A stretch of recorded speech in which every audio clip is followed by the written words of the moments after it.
Okay, I'm here. Hello, hello, hello.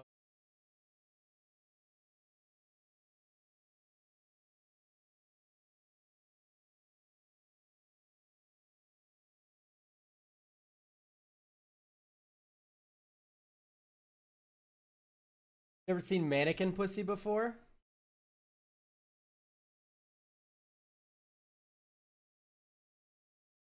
I don't know why my chat display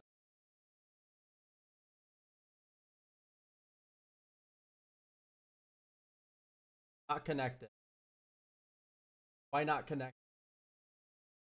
I have to update.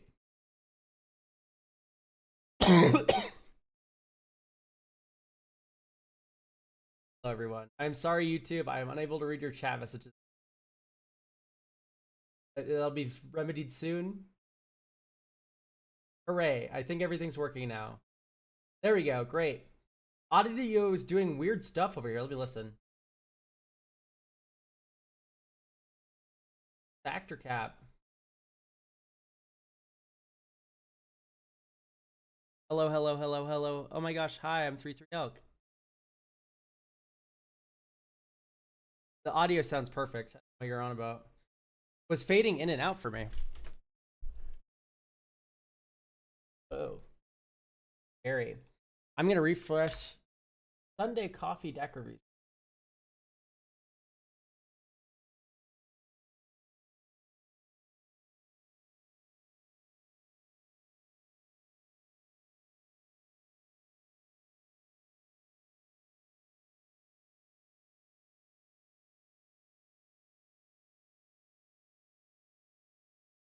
Then we go to Sunday deck review, and then you go edit. Set this to the 19th instead of the 12th. Set it to 6 quantity available. Save changes, and that's how easy it is to be a YouTuber. All the work I have to do for that.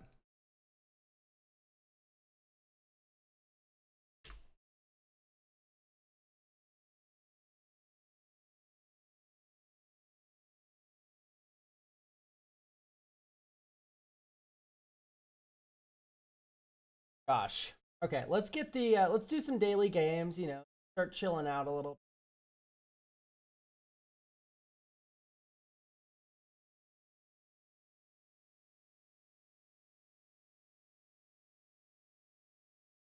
Do Spellify.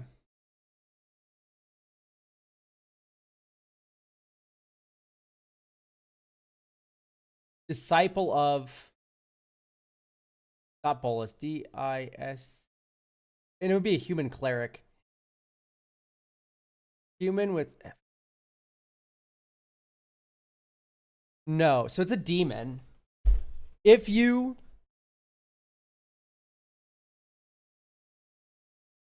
Archfiend of Despair. No, Archfiend of something. Archfiend of Depravity?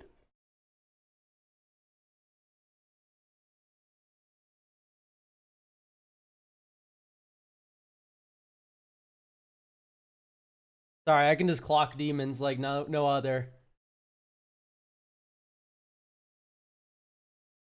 I'm a little bit of a demon enjoyer.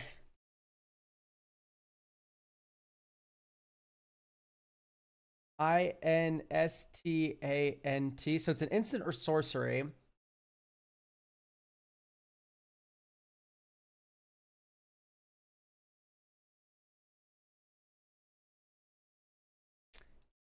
Add. No.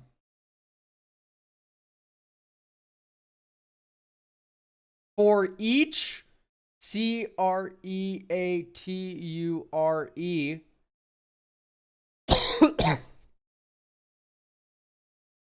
you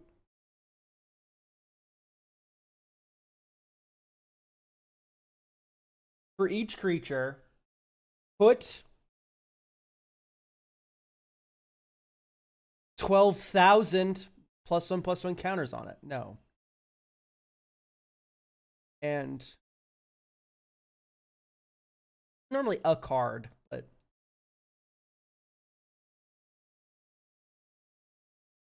For each creature.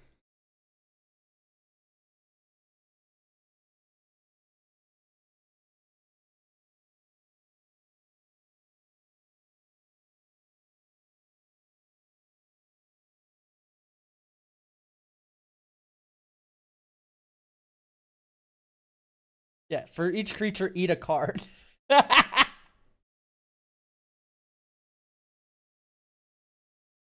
Like a nice Plague Wind variant. For like 5 and a black, you can, for each creature, you may eat that card.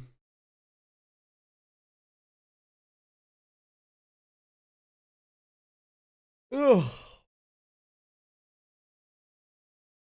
I don't know. I'm pretty stumped on this one, chap.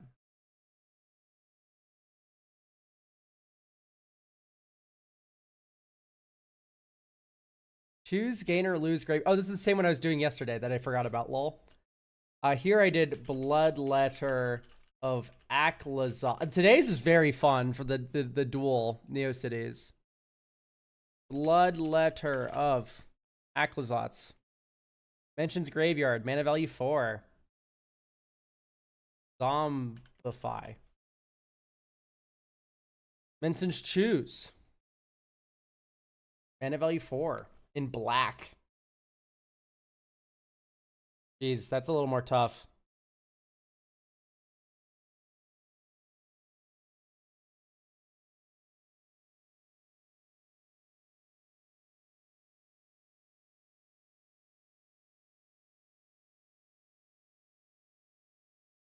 Oh, there's like the Dark Deal kind of effect, but it's not named Dark Deal.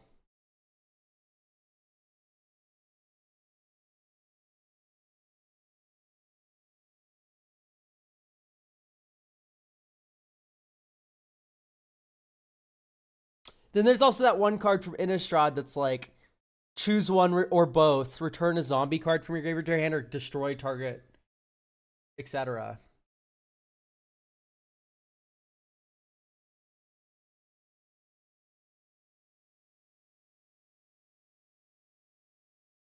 Is it Let's Play a game? I feel like an idiot. Flare of Malice does not say choose on it.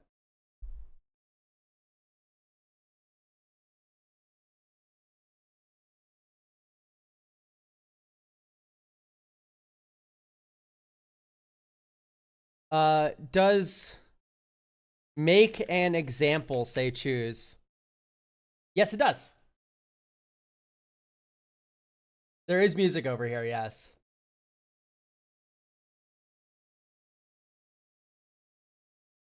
No one told you? There's a music thing above my head. Did you think that was just there for show on YouTube?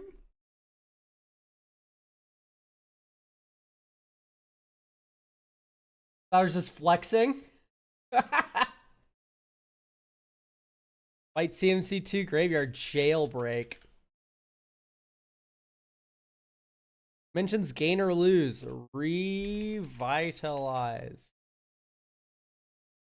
White CMC2 mentions choose.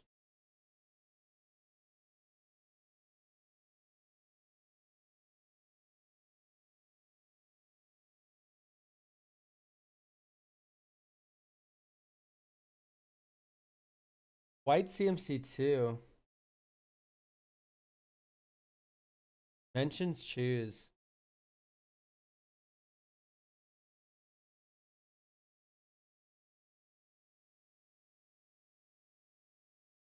Escalate. That's a good one, yeah. That was in Vintage Cube for a while and eventually got taken out. Dawn Charm's a good one. Yep. Let's go with Thraben Charm then, yeah. I was literally talking about Thraben Charm on Twitter the other day.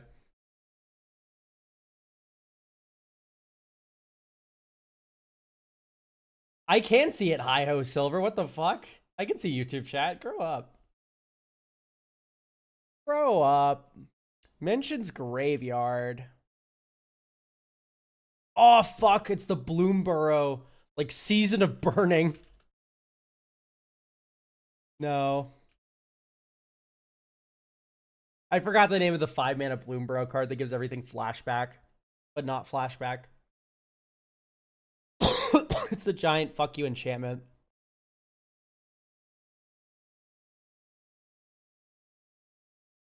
Mentions Graveyard. Red, mana value 5. Mentions gain or lose. Mentions choose. These are tough. Because Fiery Confluence is 4 mana.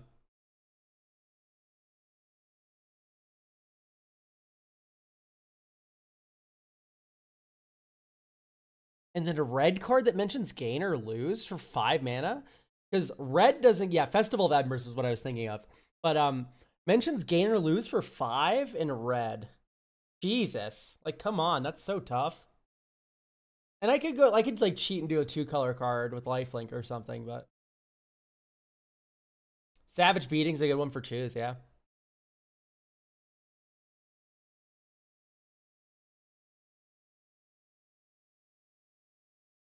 Yeah, gain does include keywords.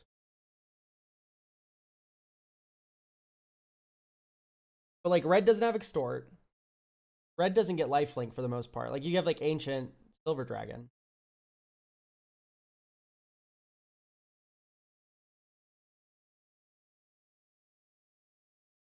Gain control of. Okay, this becomes way more easy. Active aggression.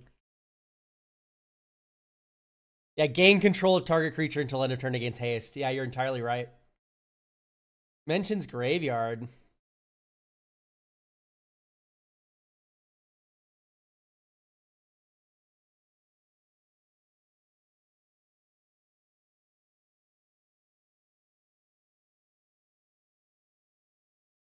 Oh, does Riot work for choose? I kind of am curious if that's true or not. What's it called? It's like Rampage. No, I forgot the name of the card, so I can't even use it, but it's like the Thranax or whatever.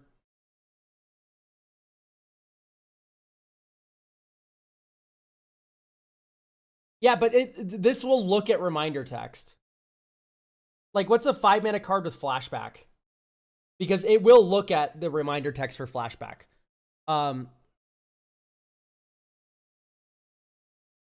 Mentions Graveyard, red mana value 5 with flashback.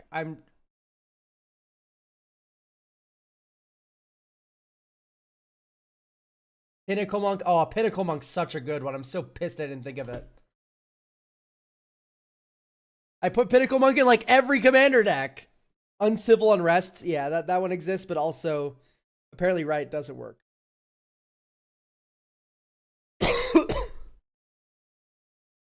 Pinnacle Monk is such a good one. Now I'm pissed off because I love Pinnacle Monk.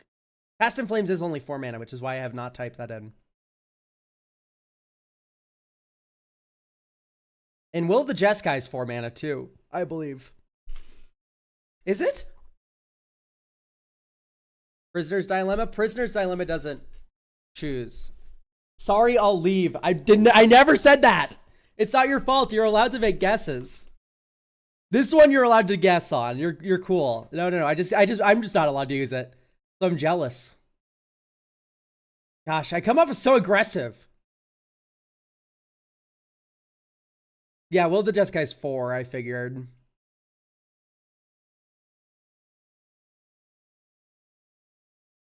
Damn, this one's tough. Do wheels include Graveyard? No, only Time Twister does because it reshuffles. And so does Time Spiral.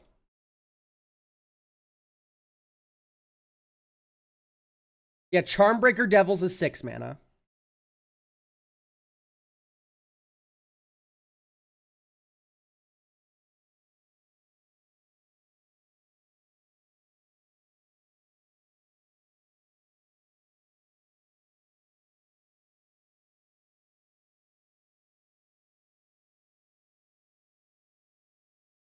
Yeah, Festival of Embers was a card I was thinking of. I just could not remember the name. And I would have never remembered Festival of Embers without chat, so it feels like cheating to use it. Oh, any 5 mana value Phoenix. That's a good one. I think, is it just called, it's there's like commanders. Whenever you cast a commander, You can return it and it's 5 mana. It's really bad, so I don't know the name. Ignite the Future is a good one.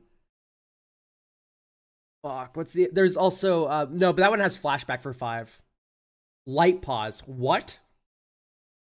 That's a deep cut. What are we talking about? Light Pause?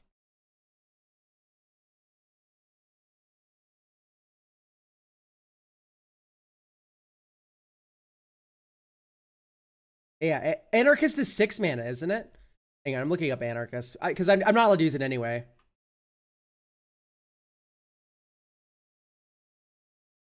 Oh, no, it is 5. Golly, paint me stupid.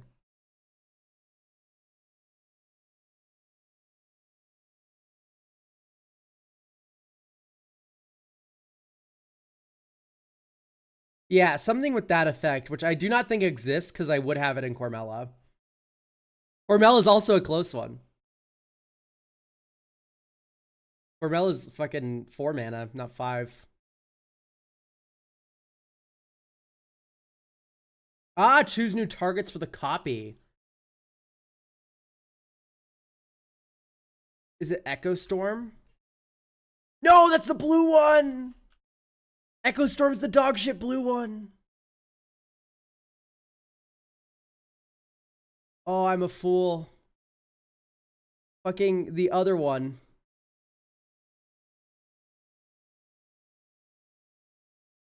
Oh, is it Echo? I thought they had the same names.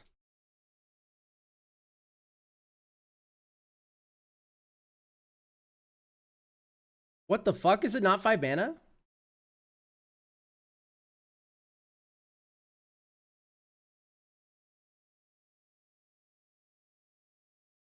Is it 4 mana, really? Are you kidding? It's 4 mana? Fuck this card. Fuck that card heavy. It mentions Graveyard. Double Vision is 5, yeah. I actually cut it recently from Cormella. It's not that bad of a card, though.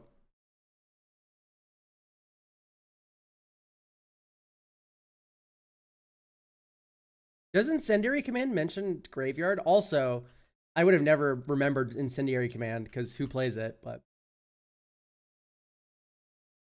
This does not mention Graveyard anywhere, but it does say choose. Oh, you mean for choose. Madness cards! Oh, you're right, you're right. Madness cards for 5 mana. I know, like, the Twins of Mara State. I know Voldaren Pariah. I can't think of a fucking red one. Alchemist's Greeting. That's a 5 mana card that gets put down to 2, right? Okay, great. Beautiful. We have missed one. This is always harder than I remember. Dude, look at the easy mode one. Instant red.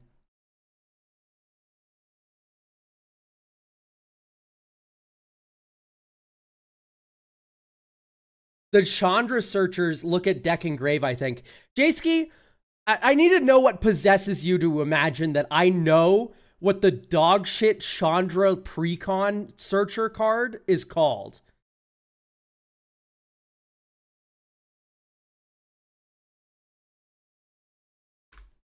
Ah, yes.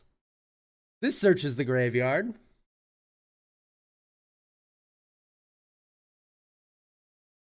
Ah, yes, Chandra's Firemaw. Ah, yes. Liberating Combustion. Chandra's Outburst. All these infamous cards.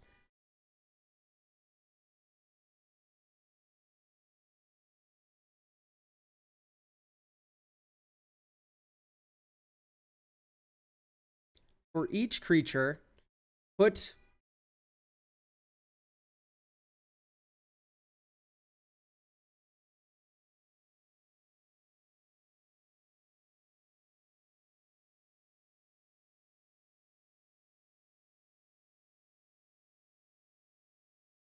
Hmm.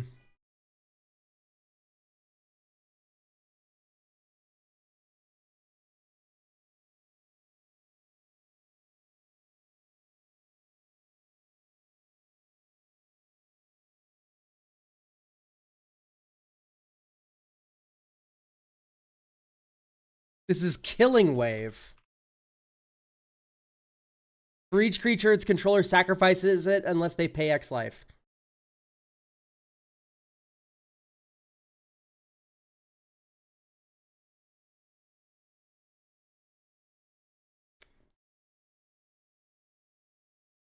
Isn't there another version of this art? It is really bad. I have not seen this art. That's cool.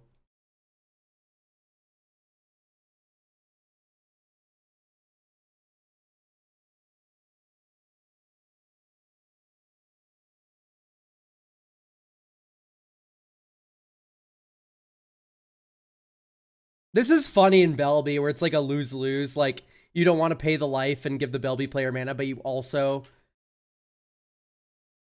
don't want to, like, sack your creature.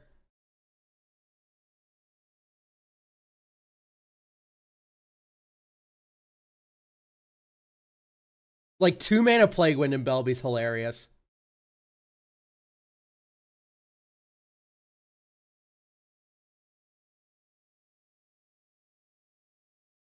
Oh yeah, Flooring it wouldn't do bad at all.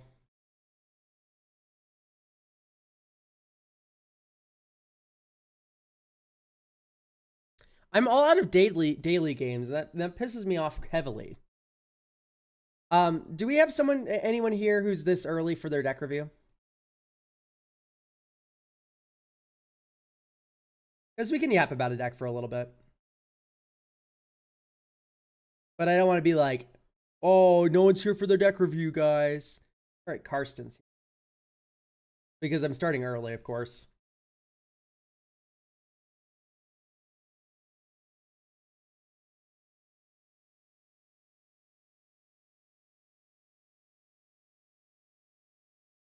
I'm 200 off a free one if we want to wait. I'm about to disable them, man. I need to be somewhere. You can get an next stream, though. Hashtag promise. Elk's in a hurry today. Scryfall art game? There's an art game on Scryfall? We're going to have to hit that up after this. Remind me.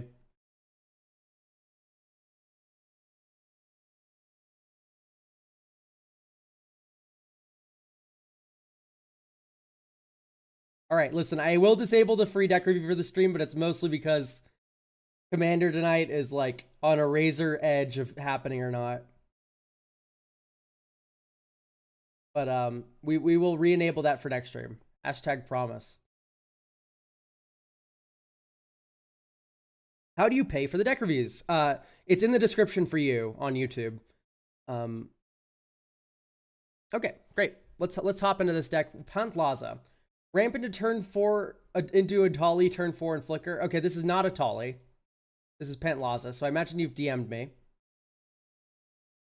Okay, you are not the one that DM'd me.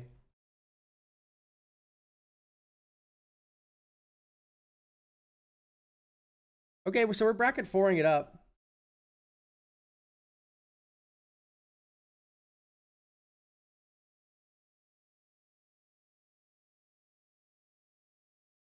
It depends, Jakerson. Do you run enough lands or not? Also, I'm a little bit wary of fucking 31 lands. Let's see how well this works. Okay, we have a Gry's Cradle that doesn't work. To draw Dinosaur.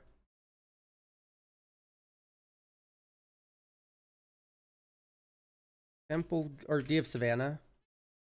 Nope, Temple Garden.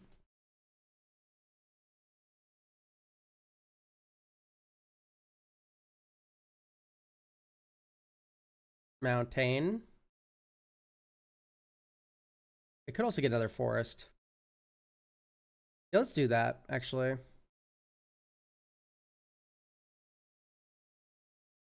Guy's Cradle.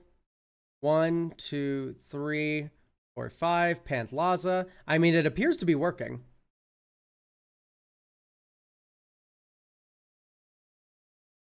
Pass. Oh no, someone's killing Pantlaza. Legolas's quick reflexes.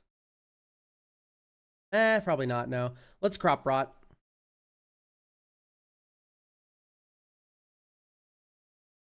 Can we get rid of normal ass forest and get Okay, so you don't run Talon Gates of Madara, which is a fucking war crime with crop rot. Do you have Sajiri step at least? Oh my god, I'm gonna lose it. Let's run crop rot without any cool lands. Crop rot is... Dude, okay. You can't run fucking Dryad Arbor in this deck. Love you on the Magic Mirror pod. Your takes are so fun and interesting for a token. Alright. Peace and love. Hate Dryad Arbor. Do not run this card. You, like, why are you running Dryad Arbor?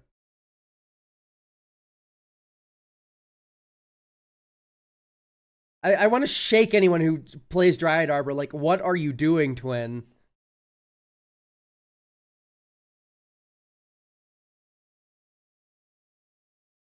Also, we're running Utopia Sprawl, but not Arbor Elf.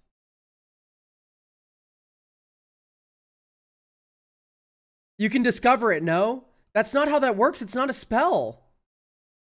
Exile cards until you exile a non-land card. It's a land.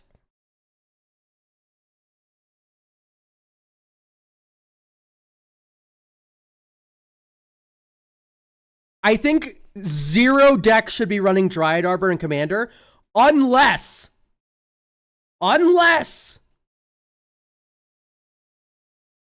you're playing like Rendmaw and you want 2 types. Or you're playing like a sacrifice deck and you have like White of the Reliquary, then it's funny. Like there's a couple of like very niche instances where it's funny. Thank you, Warm Trousers, by the way, for getting a deck review. Where I like it.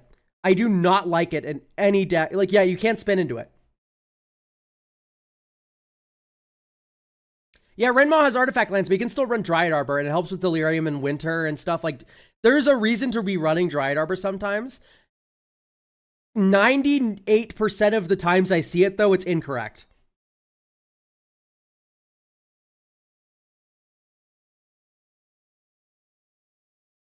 Okay, can I also just flat out say, I think I do not like the dorks here.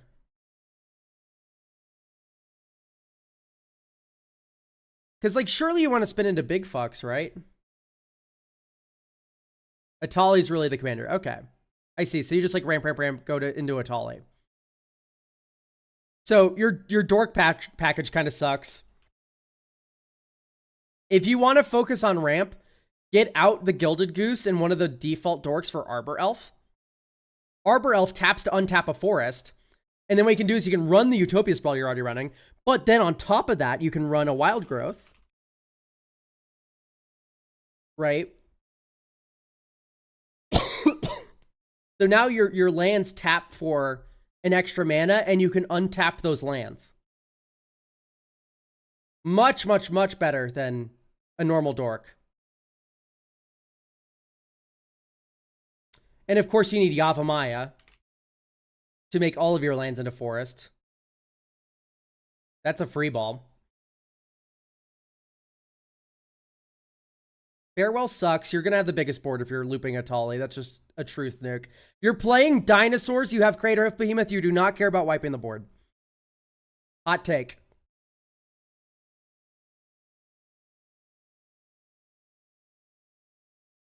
Fucking Mox Tandalite. I can spin into it, though, streamer.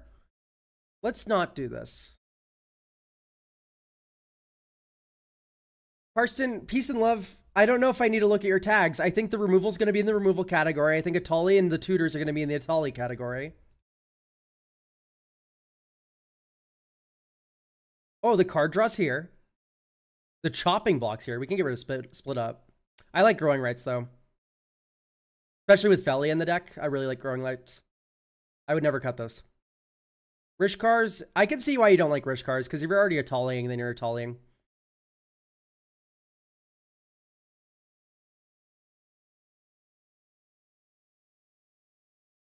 All right, well, that made some room for us, so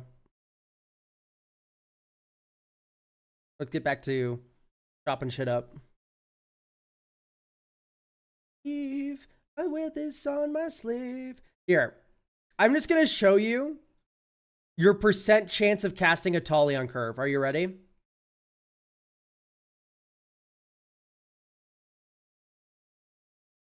Keep in mind, this is without ramp, right? This is without dorks. This is without cantrips and card draw. But like, ooh, wow. That's pretty low. And like, even if it is like 40%, yeah, I know the number's not percent, but like, even if it's 40%, I would feel a lot safer for you if this was higher. At least a little bit. And you can get there a lot of the way with MDFCs. Like Sajiri's Shelter. This card's very good. It protects your shit. We like protecting our shit. Speaking of protecting our shit, Talon Gates of Madara.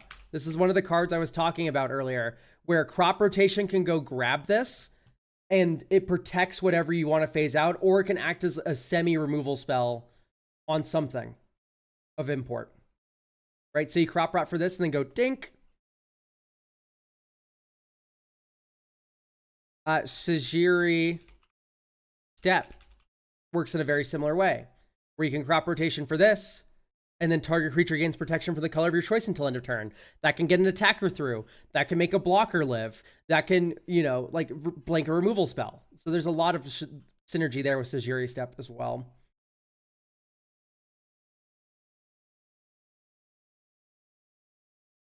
I think the last thing I'd want to add is a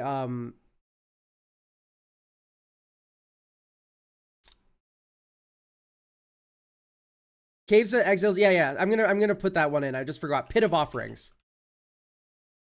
It will be the last land I'll add to your deck, because I don't know if you need more after Pit of Offerings, but there's Pit of Offerings. It enters. You exile up to 3 target cards from graveyards. That's super nice to have on your instant speed spell.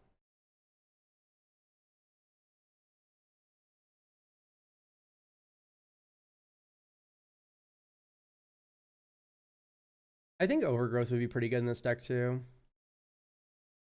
Taps for an additional 2 green when you tap it. Abundant Growth. Oh wait, no, it's Fertile Ground is what I'm thinking of. Fertile Ground.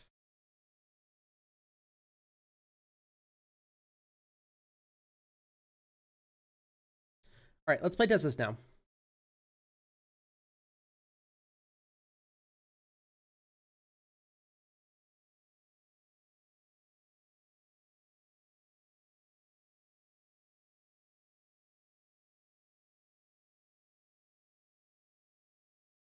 So like, this is the hairy situation I like kind of mean when I'm like, ooh, it's a little scary that we don't have, you know, more land drops, because look, we could have played Pantlaza this turn, but instead we sit here like a jackass.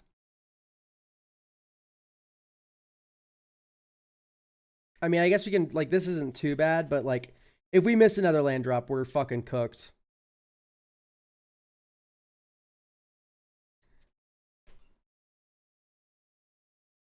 Like, I look at what just happened, and you're just like, this is fine.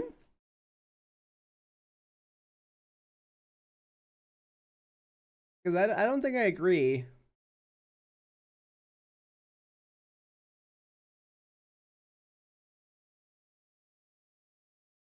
That's why Dryad Arbor, LMAO. So we worldly tutor. Let me take a walk in your mind for a second. We tutor Dryad Arbor, and then we play our summoning sick land, and that makes that situation all okay. The deck mulligans pretty aggressively, but like, you wouldn't have kept the hand I kept with the dork and 2 land drops. And with the 2 tutors in it as well. You don't keep that hand. That's a mulligan streamer. I think you're being a little disingenuous with that one. Just a touch.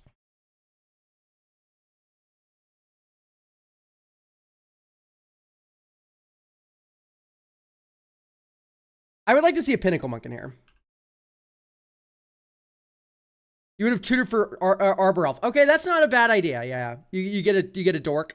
Still, I'm gonna put another land in your deck. This is Pinnacle Monk. Pinnacle Monk guess what you get to do with Pinnacle Monk in this deck, chatter?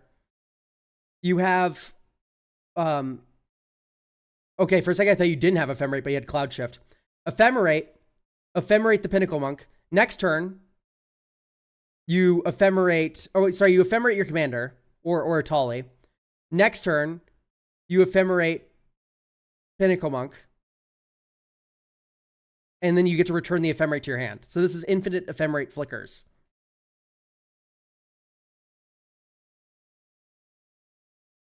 Also with something like Eerie Interlude, you can protect your board every turn. Every single turn you can pick up the Eerie Interlude you cast. And honestly, instead of Cloud Shift, I think I'd rather see a Monkey Doodem. Thank you for the Prime sub. I think I'd rather see a Ghostway. And I know Ghostway exiles creature tokens. I am curious how many creature tokens this deck makes. 0.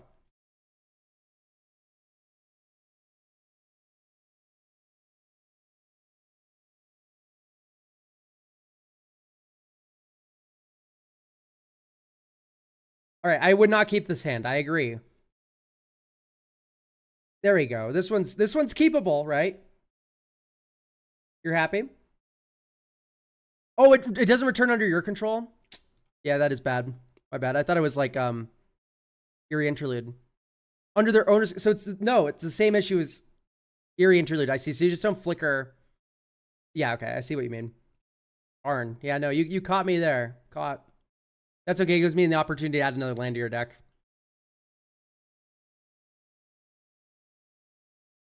That'll get recovery. Beautiful. Okay, look at this beautiful hand. We wouldn't have had Suzuri Step. Soul Ring.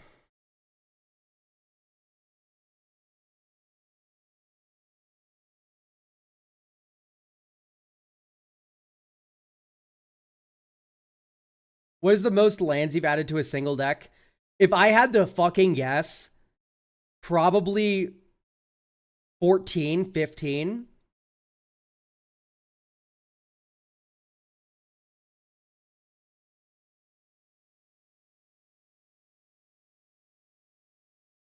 Okay, let's Nature's Lore.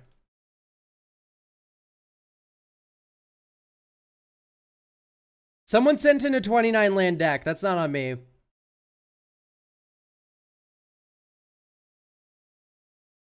Wait, no, I have to get an untapped land here.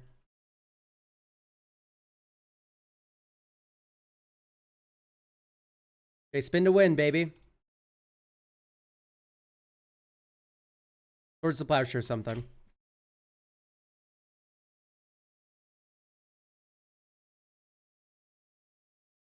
Give Pent Laza protection from the creature that you're going to block with. Pass. And then you go dink, dink, dink. Eerie Interlude.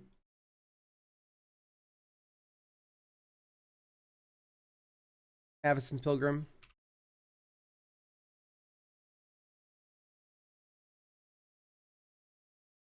Give my thing Hexproof Indestructible and also mill 4 cards, and I get to put a creature from among them into my hand. Up to 2, right?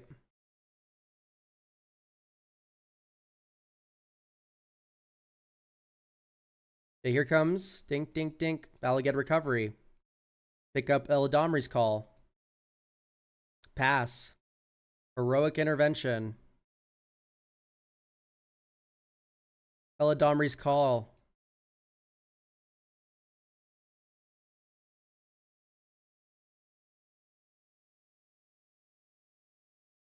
One, two, three, four, 5, 6, 7. Atali Primal Conqueror. Yay! Dink. That's the Pant Laza Discover, so we can just keep that in hand, actually. Okay, up the Beanstalk. Cast all the other spells. Draw a card, maybe.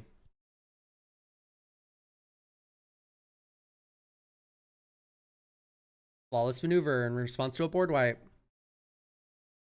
This is Yuri's Shelter in response to a kill spell, right? Like, these lands I've added are not only giving you more mana than you would have had here, but also are just, like, working wonders for you. I think this is good to go. Atali does stupid stuff and will probably win you every game that you resolve it in.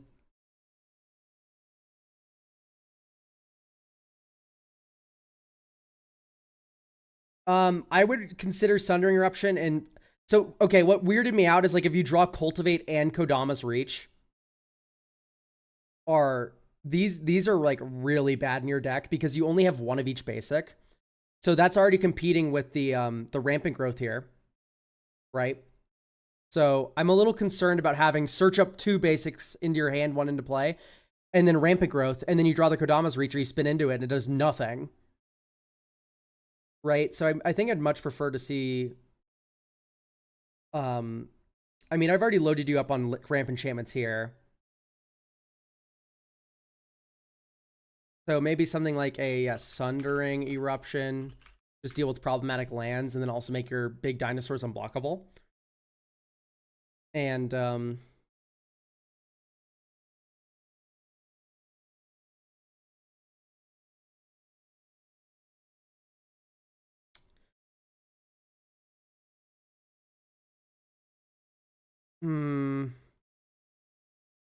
I mean, I think a Beast Within would be pretty safe. Or like a Thraben Charm. With all these dorks, Thraben Charm is actually really good. Also just gives you more Grave Hate, which is always nice to have in more than like 3. It's a very nice card to spin into. All right, great. This is good to go. Thank you, Karsten.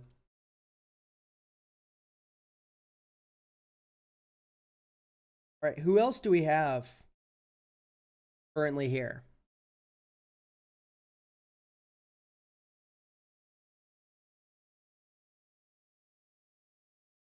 Oh, wait, hang on. Wait. There's a Scryfall game. Chatter who mentioned the Scryfall art game.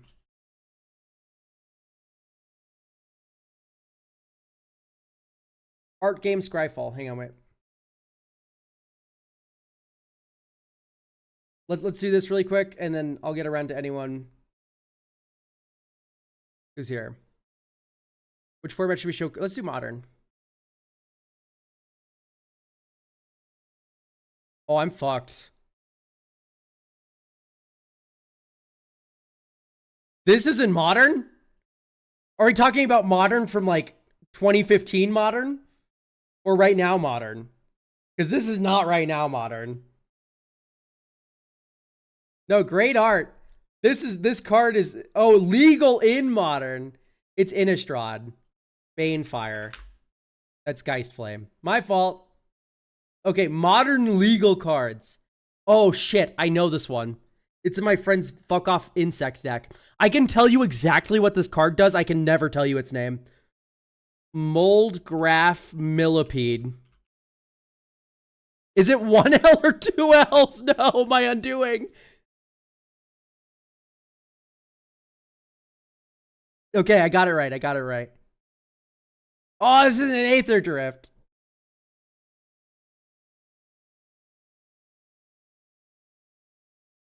Fuck, what's its name? It's the Blood Artist in Aether Drift with max speed. Wacky Cadaver. Embalmed Ascendant. Extract a Confession. No. Fuck, it's the Gorgons that whenever you sack a clue, someone gets 2 poison counters.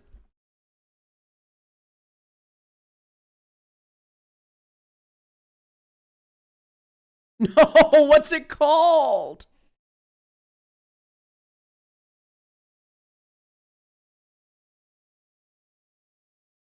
Persuasive Interrogators. Fuck. I knew it was something Interrogators. This is Werewolf Pack Leader.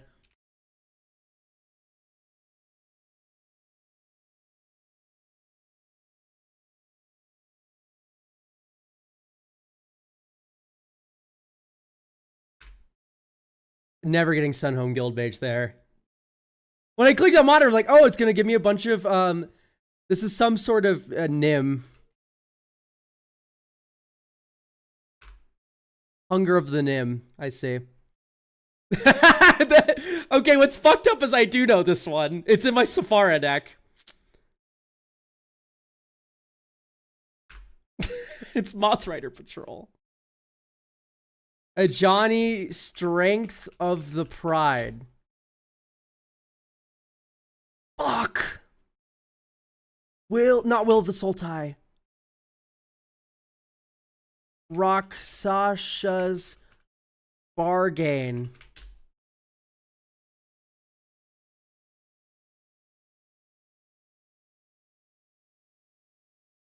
Orzhov Head. That's the Thoughtseize, yeah. And then you can make a spirit with flying.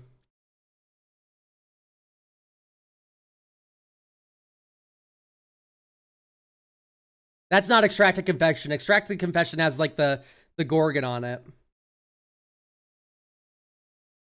Night Lady. Cleric of the Forward Order. Dude, Modern has so many cards that I'm just like not familiar with. That's Ephemerate. Random Mirrodin uncommon.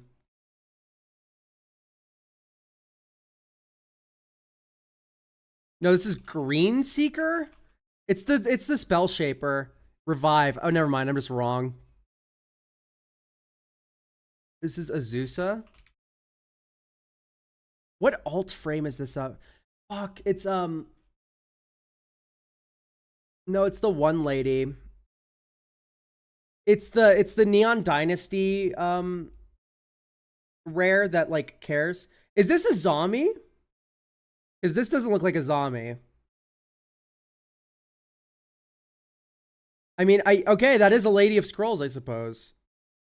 This is Hondin of Sacred Winds. Seeing Winds. My fault. Warren collects. Voice of Hunger. I thought it was a green card too. I just want to get until 10 and then we can random uncommon Hydra.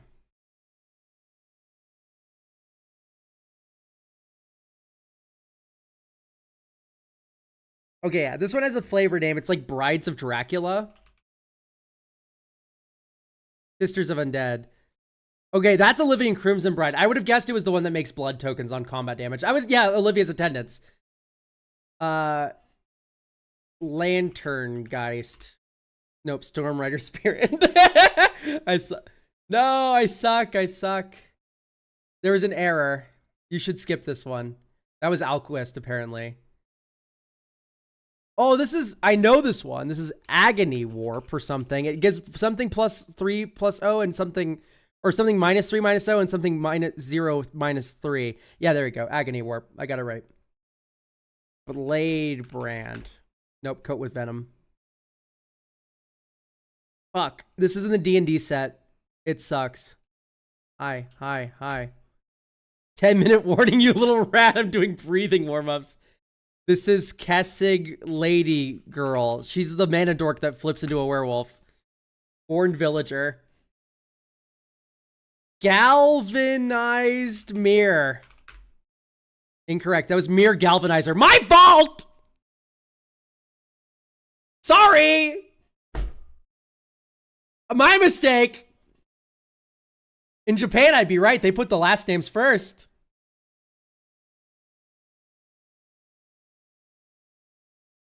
Demon of Flaming Skeletons. No, that's Omnixless Reignited promo. Ashnod's Aid. Intervention. Fuck. Spark Fox. That's Crackleburr. Girder Lady. Crew Captain.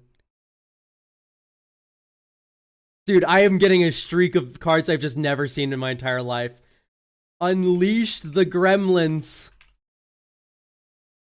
That's Wrangle. No. I know this was Shieldred. Thank God. We can stop the game. Shieldred's Restoration. We're out of here. I never want to play that game again. Jayski, thank you for getting a deck review for next week.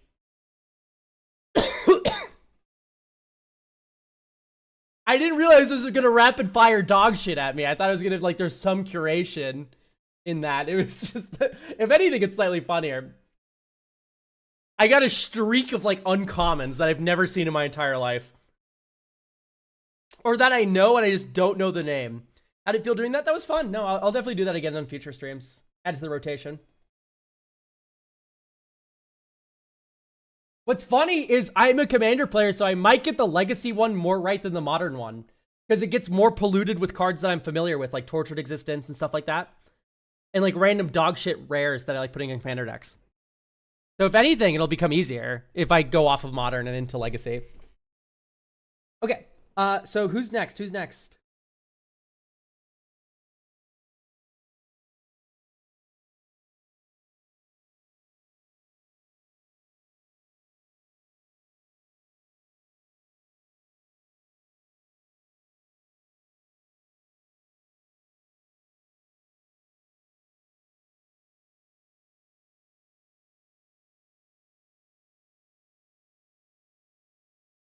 Oh no, I can do whoever. It's not in an order. Pero.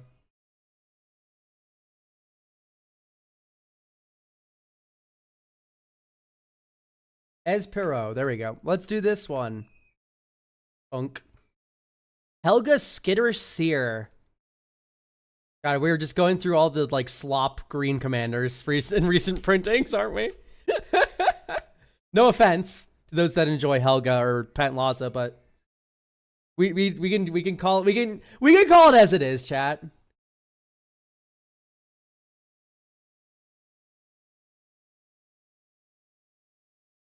I don't have a mald. I don't have an order.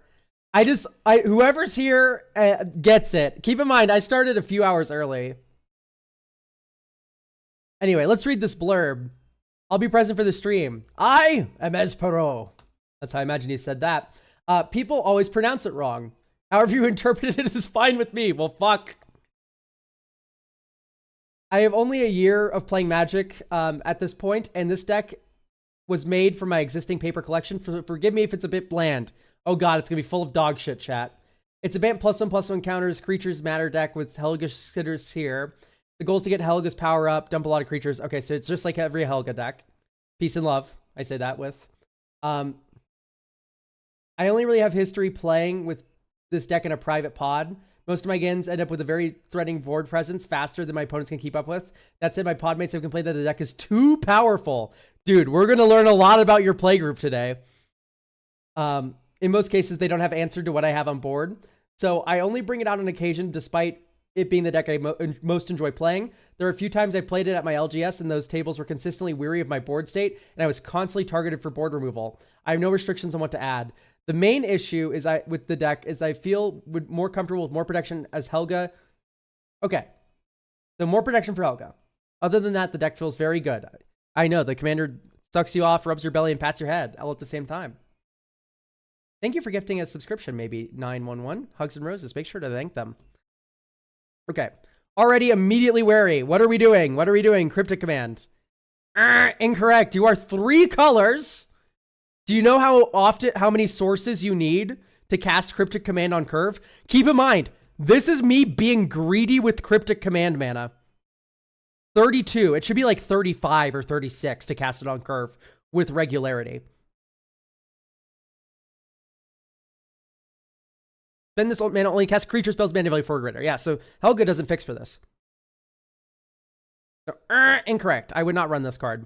Because I imagine you have half as many sources when I'm being greedy with Cryptic Command, which is just not where you want to be.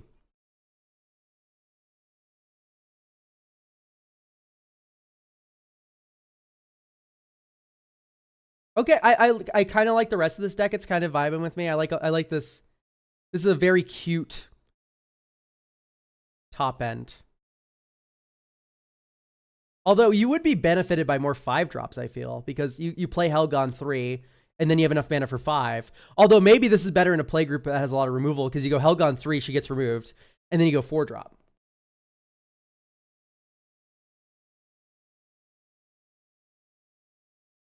I love the random Momir Vig. That fills me with so much joy. All right, let's get rid of Primal Command. Like, I don't think any 2 of these modes is worth 5 mana.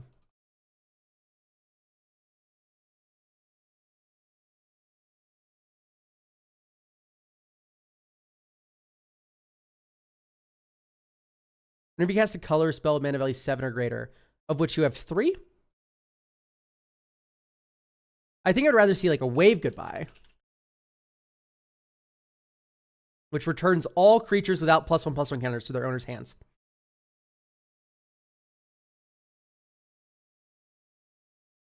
Whenever you gain life, like the 1 life you gain at a time with Helga, only once each turn you may put a counter on creatures you control.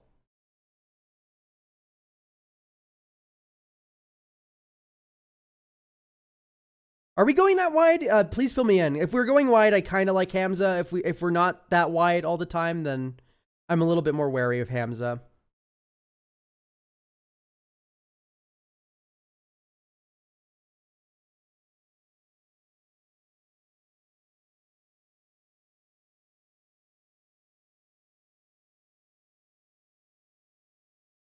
Squirrels are terrifying because Mark Rosewater has a fetish. It's going to take you a while to respond to a yes or no question. Do you go wide? Yes or no?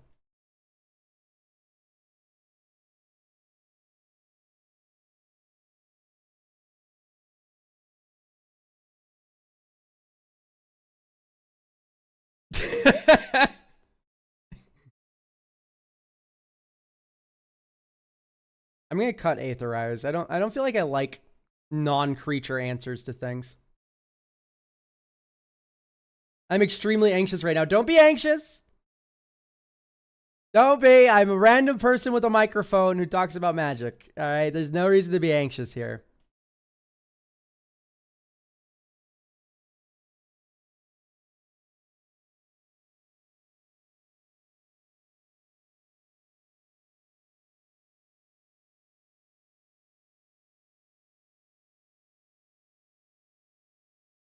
Like lots of creatures on board, yes, because the position that Hamza is good in is when you have like 6 creatures and they all have a +1/+1 counter and all of your creature spells are reduced by 6 mana. That's when Hamza's good.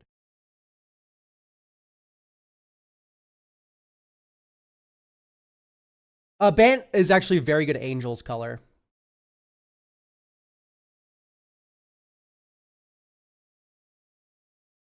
Existential Breads, thank you for gifting a subscription to Espero. I do consistently get to that board state, yes. Okay, great.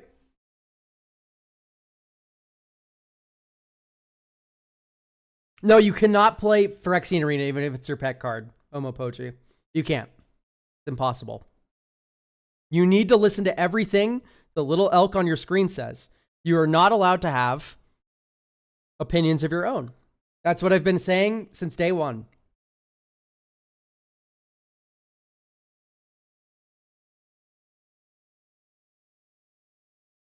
So my friend, I'm going to tell you guys a story. My friend, Christian, straight Christian, not gay Christian, Intruder Alarm, cut it from his deck.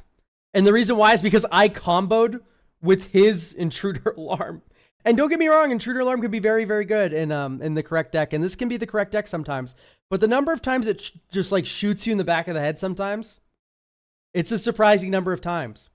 Nicholas, thank you for subscribing to the channel.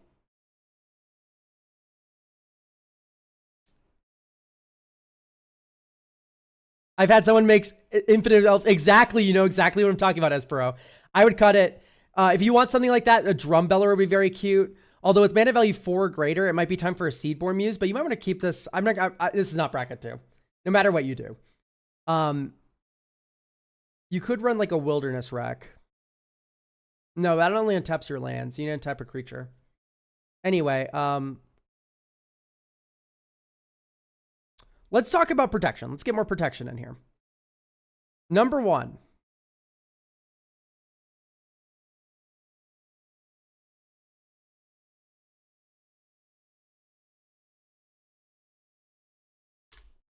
Am I stupid?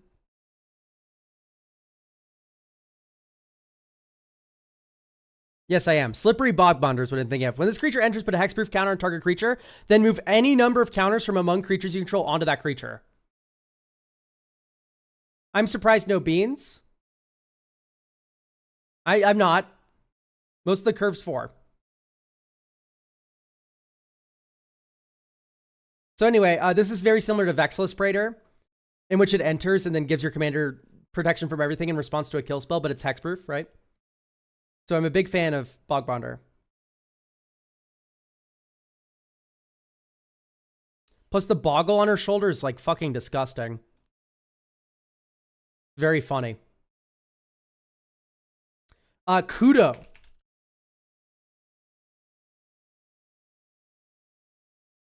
So Kudo in a +1/+1 counters deck is disgusting.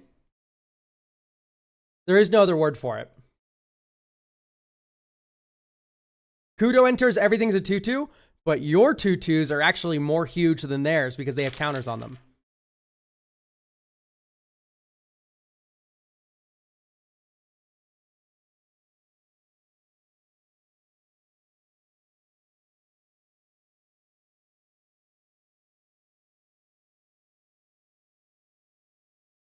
Spike Cannibal. Let's look at this card. I don't see Spike Cannibal. You're lying to me. This card doesn't exist. Although you did remind me that Spike Weaver is definitely on the table.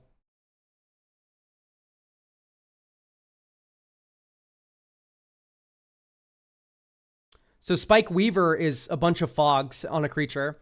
It's mana value 4 or greater. Enters with 3 counters. And then you get to remove a counter to put a counter on a creature. Or you can fog. And fogging's very good and annoying.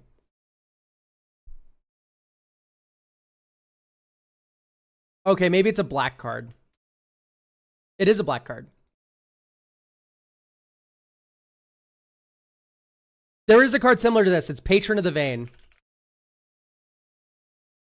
And it's not Patron of the Vein. It's a vampire, though.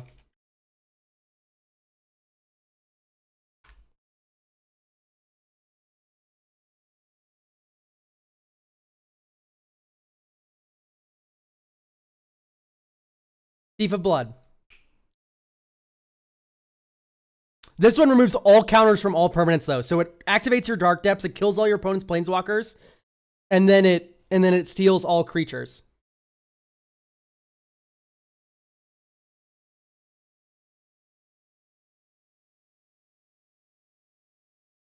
There probably is an Aetherborn with that text too, but this is the one I know.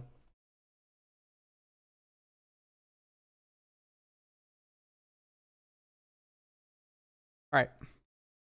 More expensive creatures. I mean, we can talk shop a little bit, and like Solitude is a very good expensive creature, and so Subtlety. Like, these are just both stupid in Helga. And if you were like already like no restrictions, if you weren't no restrictions, I wouldn't add these, but is Kolain good here? Yes, Kolain is good here in the same way that Beast Whisperer is good here. I want to get more lands in this deck, though. So no Simic Ascendancy. You don't need it. A weaker, older me would have said no Together Forever, but I've played against this card and it fucking sucks, so. I don't like Innkeeper's Talent. All right. I do not like Arid Archway. Let's get Ash Barons in here.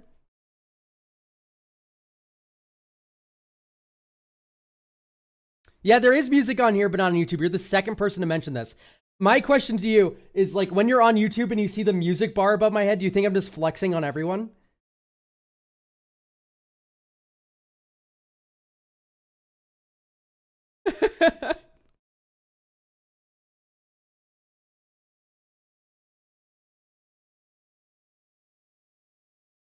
Oh, so true, Mald. It's a very unique observation we've landed on here.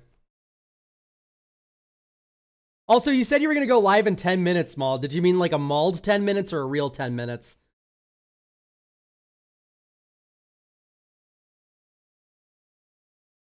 All right, Ash Barrens is Pain land.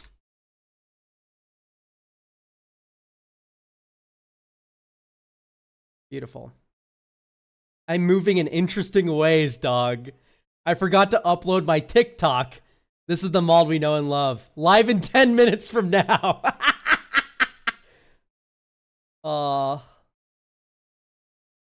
Myriad Landscape out.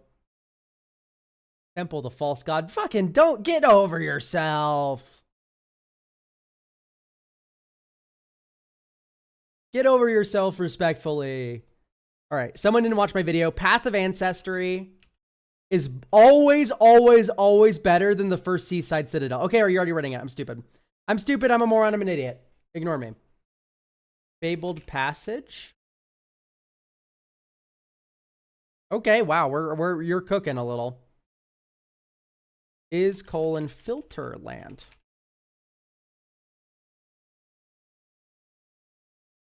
All the delectable little budget treats for you.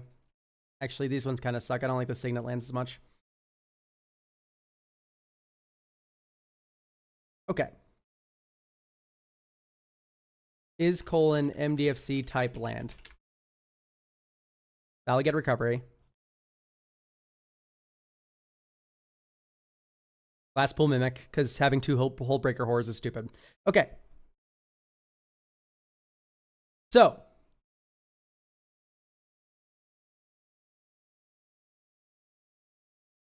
I want you to run.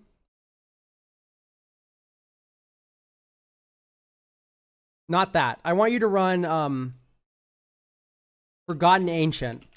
This is the Forgotten Ancient deck of all time. Thank God. All right, you've already run it.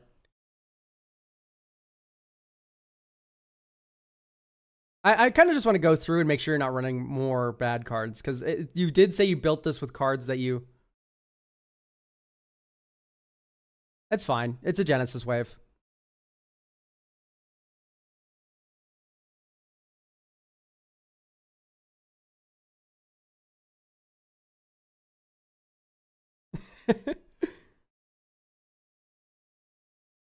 Power less than until it leaves the battlefield.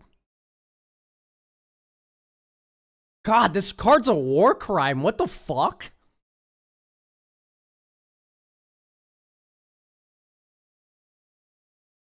We can't be this desperate for protection, dog. Ain't no way.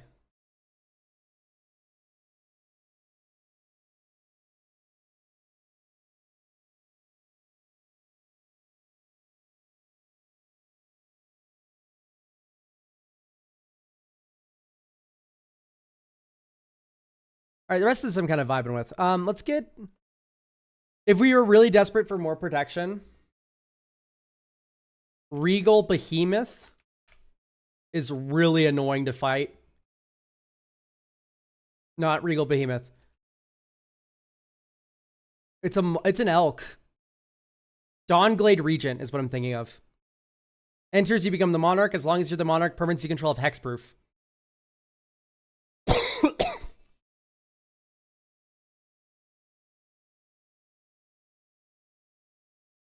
I promise no one's stealing the monarch from you.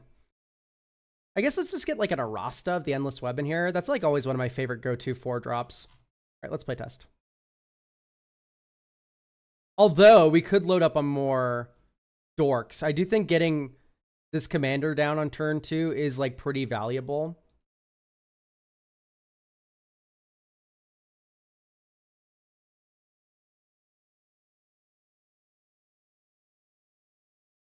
So let's run Arbor Elf.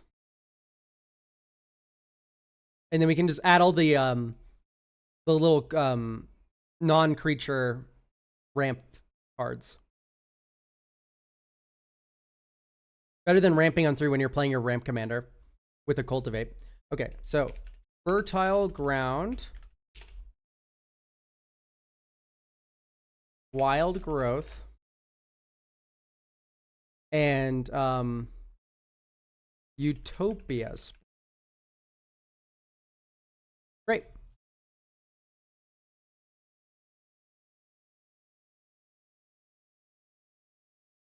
Lanes.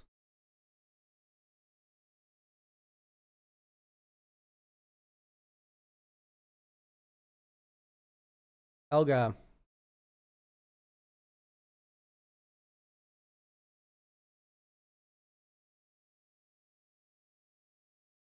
Spike Weaver.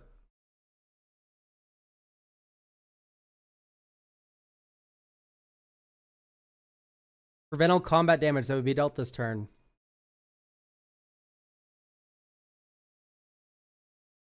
One, two, three, four, five, six, seven. Coma. Draw a card. Gain a life.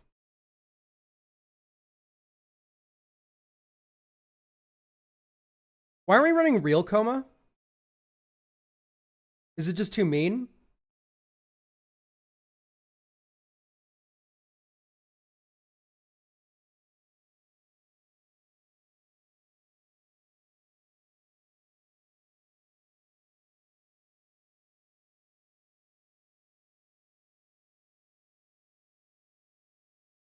Paper collection is what I had. Okay, yeah. I recommend Coma, Cosmos, Serpent. It's just so cheap. It's $2. If you're going to buy all the rest of these cards, you should buy Coma, Cosmos, Serpent, Big Boy Coma as well. Because these two synergize together. If you have both of these Comas in play, dude, it's a fucking nightmare. Let's get, I think one of my favorite things for this deck would probably be a Smuggler Surprise. If Helga gets big enough, Smuggler's Surprise protects her. And on top of that, if Helga dies, you can Smuggler's Surprise and cheat things into play still. At instant speed at that.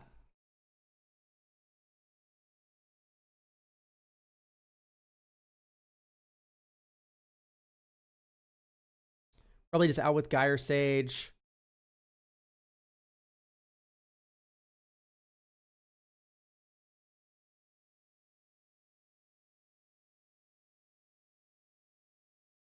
Cyclone Summoner is pretty decent.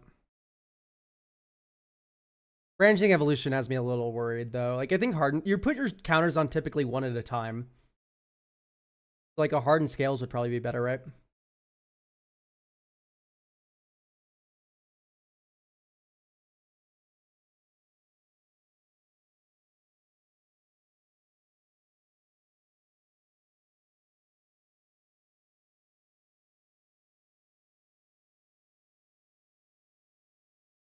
Floating Bant.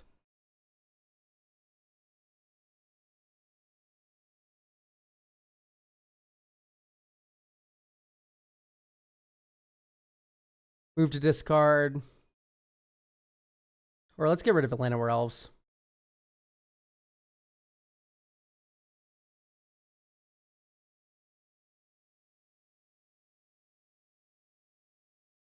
One, two, three, four, five, six.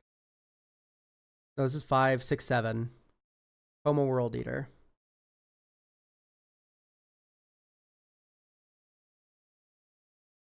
And then here you're just like off to the races. We would have drawn a card off Coma. Yeah, you're just off to the races here because you have a counterspell here. I think probably not a lot, but like Solitude's still very good. I've not seen a lot of white cards, so maybe Solitude isn't heat like I thought it would be. Let's do another protection spell, but ideally one that's like kind of low-key free.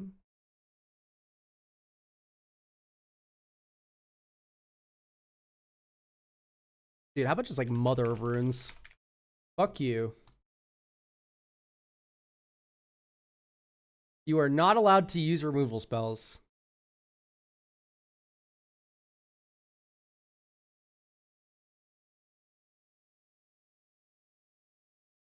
But Streammer, it doesn't fit in the theme of 4-mana value or greater creatures. It's like, so not dead after like, it's dead after like turn 2 or 1. You have never played against Mother of Runes. I think this is good to go.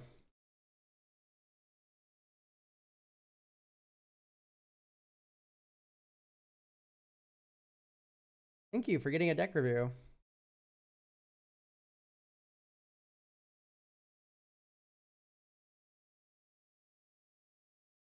Is Mother or Giver a better card if only running one? Mother of Runes protects itself. Giver does not.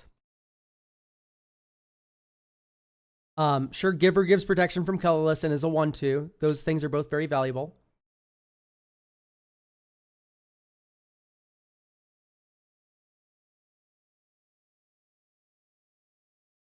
So, yeah. All right, great. Do we have anyone else who got a deck review here with us today? Like calling it a seance. Is the spirit here in the room with us?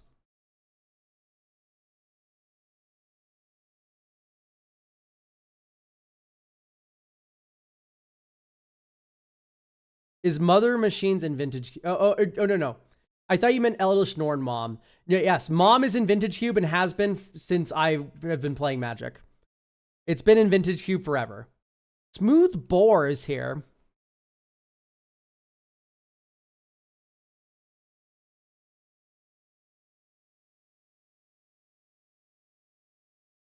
I do not see you, Smooth Boar.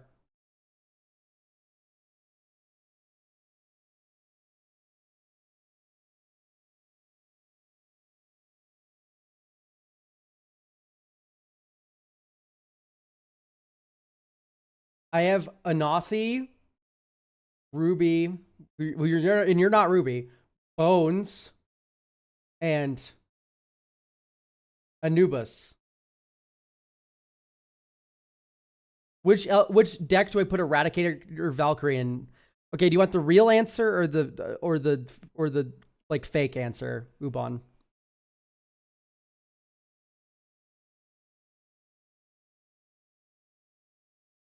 The cope answer is Liesa, Forgotten Archangel. The real answer is don't put Eradicator Valkyrie in any commander deck. You could also do like a Lurrus of the Dream Den kind of deck, but I think Liesa kind of wears it better.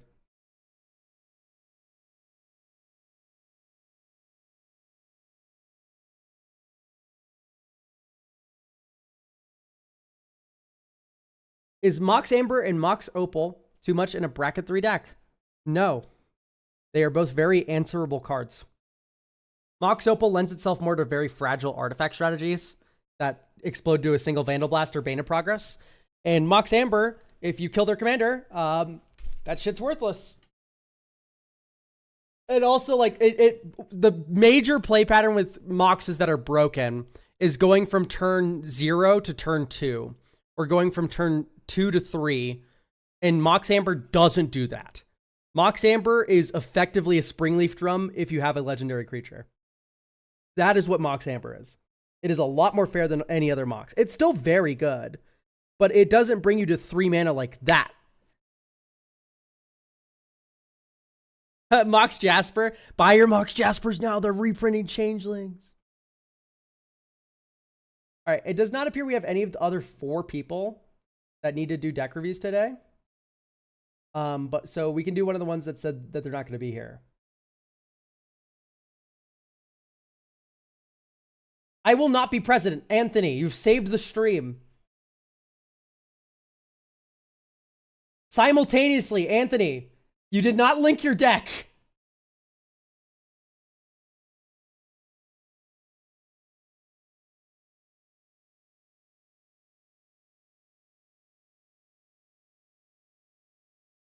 Okay, Anubis won't be able to attend the stream either. Beautiful. So let's do the one that we have a deck review for, like the actual link to.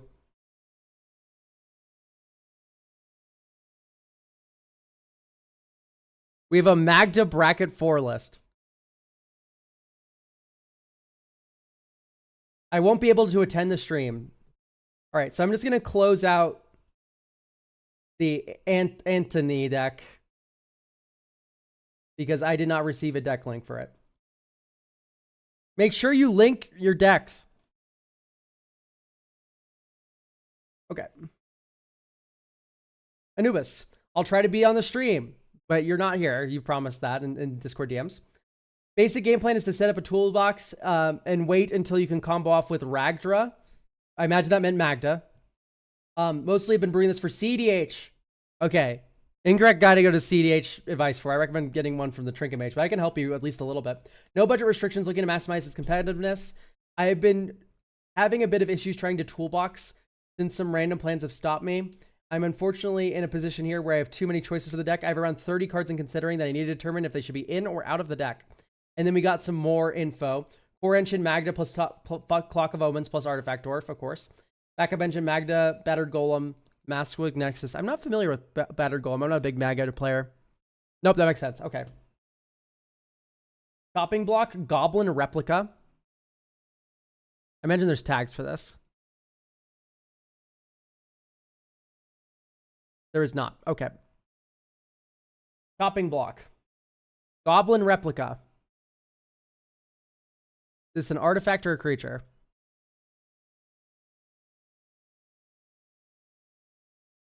Wow, this is horrific.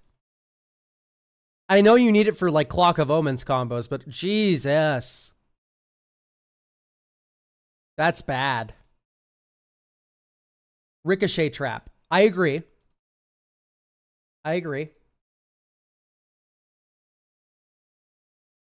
Pyrokinesis. Yeah, in like a CEDH meta, I can see why you don't want this. Relic of Legends. Definitely not enough legendaries to get full value. Okay, I agree with that. I don't like just tapping Magda with only like with a 3-drop. Yeah, ideally you have like, yeah, exactly, Clown Car. Okay, I understand the win conditions because I know Dragon Loops. Okay, we're running Balls Invoker, which I just fucking despise. Okay, we're not. That's in considering. Thank God you did not put it in. This card sucks. Elk Anthony is me. I sent you a message with coffee with the deck. Okay. See, so Smoothbore, when you say me and it's Smoothbore, and then I go, hey, are you Anthony? Are you this guy? Are you this? And then I get 0 reply for any of those. I'm a little bit like, I'm confused. Because I don't know. I can't connect Anthony and Smoothbore, unlike the rest of Earth, apparently. But yes, do DM me, and then we can do your deck review today.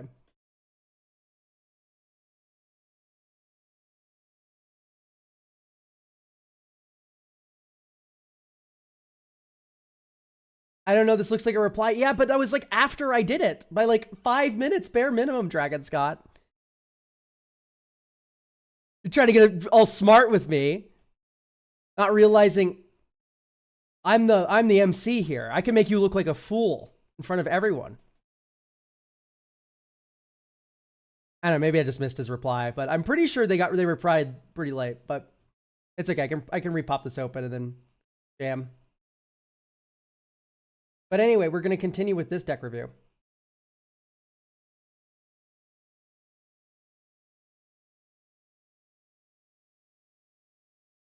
You are one of these people. There you go.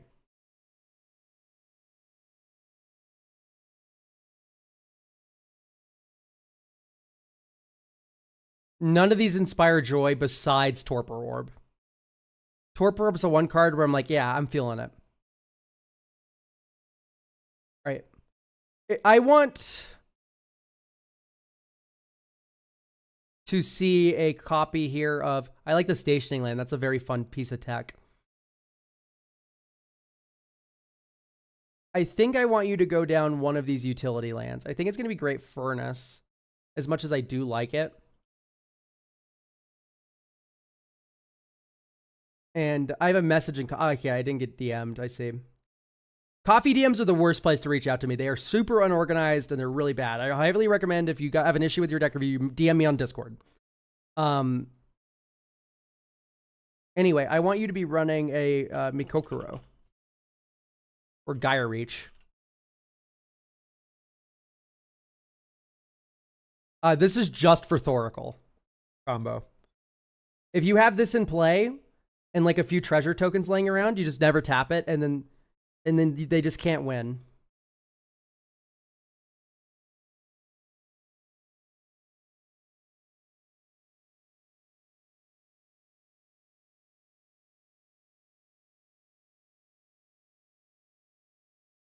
I don't get it, Cal. Sorry, I don't get your pickup line.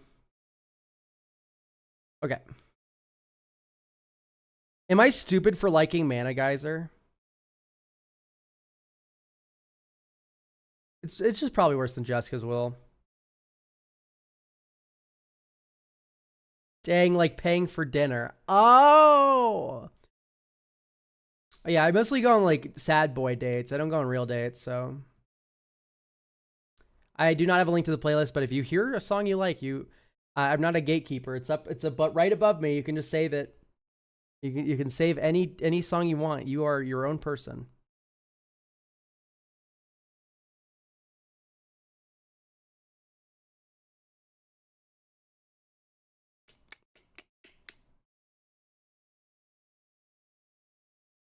Okay, so we have deflecting SWAT. I'm just gonna hit this with the is GC. Because I'm pretty sure we're already loaded up on all the ones that matter. Gamble's very good. I love Demonic Tutor.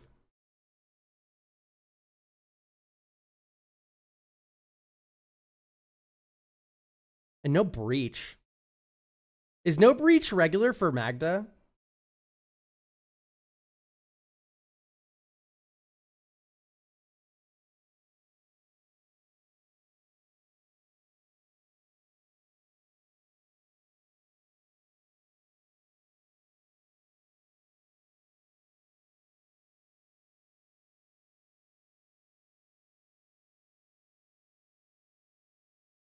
Red sales is not giving.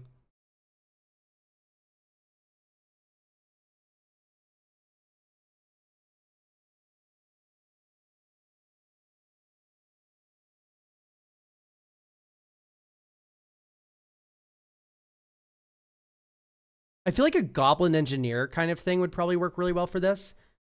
But Clock of Omens is so expensive. That's the only issue.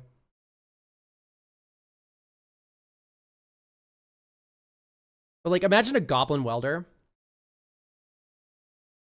Am I off base here? Because I'm just imagining flipping a Mox Opal into a Clock of Omens after your gamble goes wrong. And plus, it really opens you up to be able to run Reckless Handling, which also tutors for it. And sure, it has a risk of discarding it, but you don't care if you discard it because you have Goblin Welder. And then maybe you go for Trash for Treasure.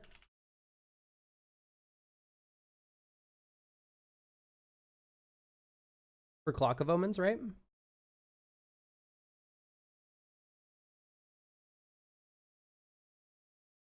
Like, maybe this just isn't good.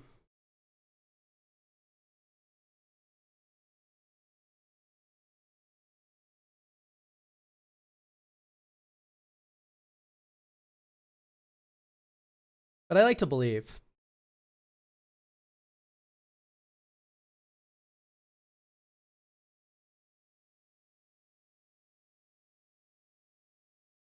Yeah, 100% Speedy Rogue. Dual lands are the most justifiable proxies in the entire game.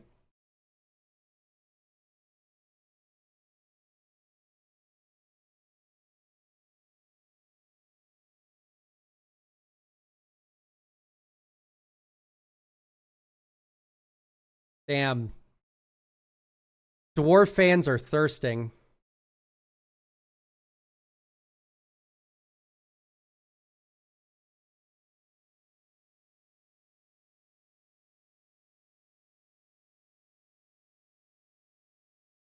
Is Academy Manufacturer good in this deck? Because you go tap 2 artifacts, untap Magda, who's a artifact because of Liquid Metal Torque, or Universal Automaton, and then you have a tapper, like Caravan. Let's play test this.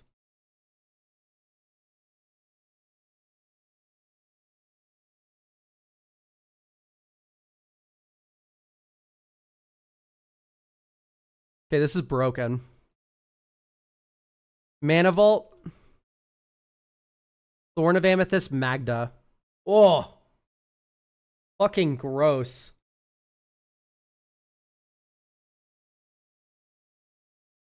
Blood Moon. Not Blood Moon, sorry, Magus. That's what I meant.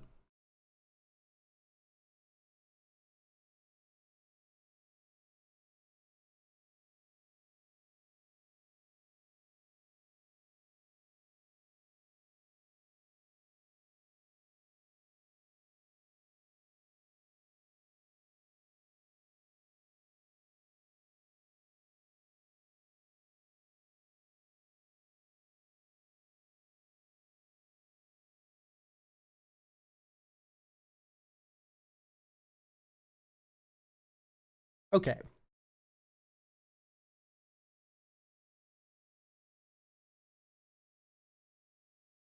I think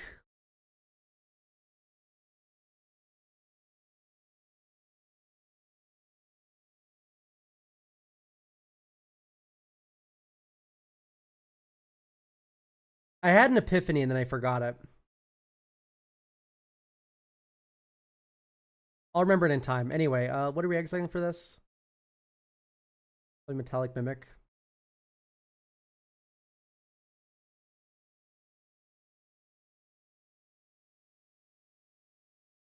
Nah, Mimic. This is worse than Mimic. Okay.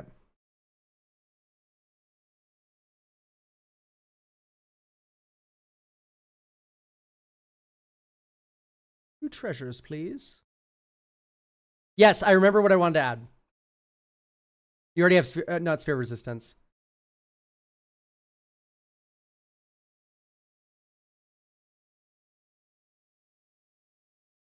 Defense grid. Each spell costs 3 more to cast except during its controller's turn. This is a red counter spell. This is a red Grand Abolisher.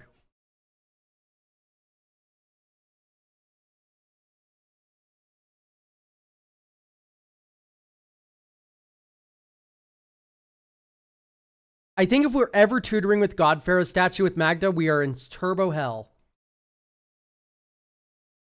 I think Maskwood Nexus also low-key like sucks heavy, does it? Because I think everything in here is already a dwarf. Everything that matters. I guess you battered Golem.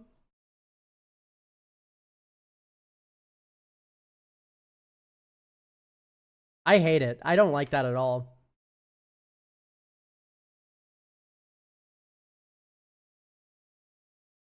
I think I'd just much rather be on like an impulse draw effect.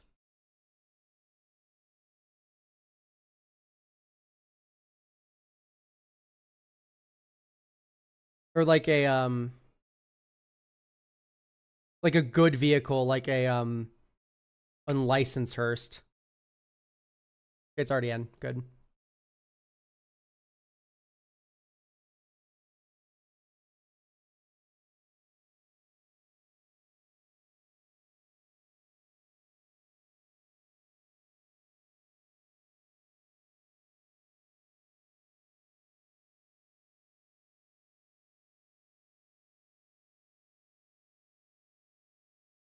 I don't know. Maybe I'm missing something with Maskwood Nexus.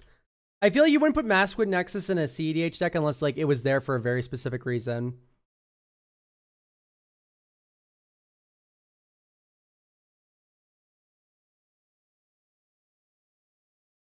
Honorary Dwarf Ragavan. That's a 2-drop. Well, let's drop Mega. There's Clock of Omens. Sadly, our Realm Scorched Hellkite is right here.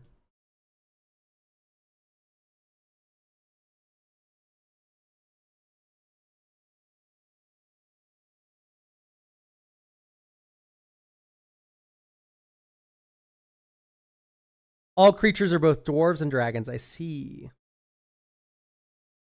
That's not a dwarf. 2 more treasures.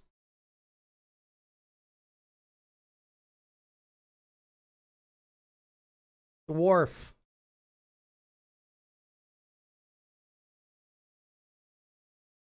Pass.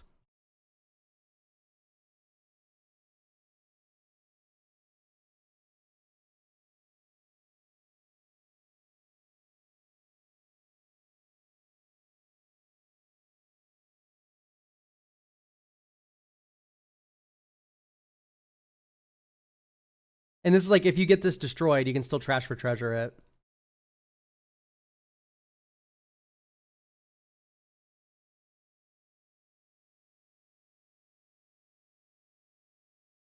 No, we just don't have enough mana. That's literally our entire problem. Because otherwise, you'd be able to go infinite here. You had a win in hand? Where? Point at the win?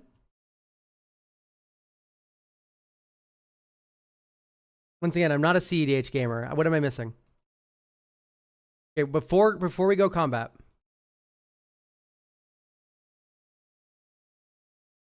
Spend 4 mana and clock, and you go infinite last turn. No, we need liquid metal torque.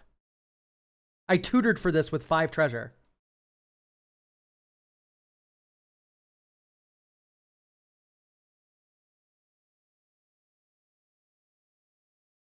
Oh, I see. We already have 2. We already have 2 in play. I see. Okay, yeah, because we were tapping these to the clock of omens. Yeah, you're right. You're right. Because you go 1, 2, 3, 4. Clock of omens. Tap these 2. Untap Magda. Yeah. Okay. Now I'm neglecting the fact that these are artifact creatures. I know it goes to the board, chat room. That's where I put it. That is not the issue that I was having. The issue I was having was I was neglecting that these are dwarf artifact creatures. So yes, we are infinite on turn 5 here, which is pretty good. Anyway, I think this is pretty good. I think Goblin Welder does serve you very well, and it should be in this deck. Honestly, you should be considering Goblin Engineer, even though he doesn't retrieve things from the yard as good as Welder does, just because he entombs an artifact.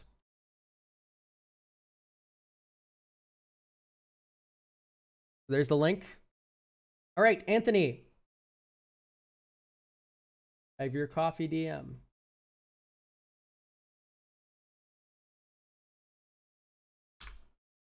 We're now doing smooth bores.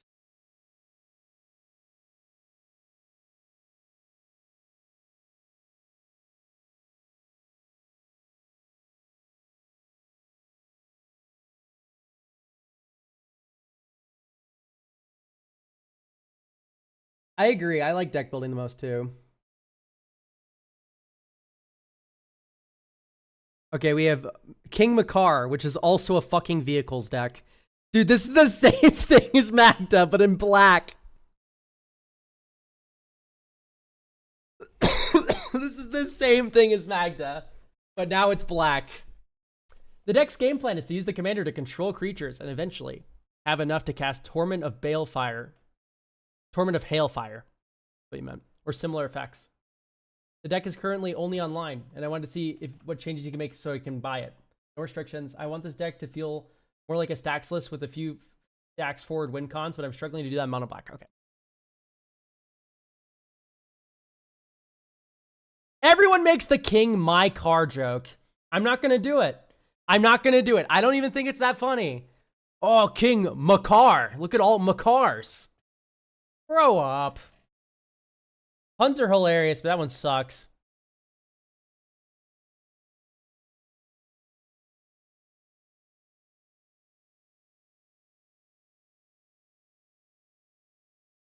Okay, here's my advice. Absorb into time, Hawks. Awaken the Erstwhiles, unfun. Like, unfun to play against. Exsanguinate to some degree. Okay, so are you going infinite?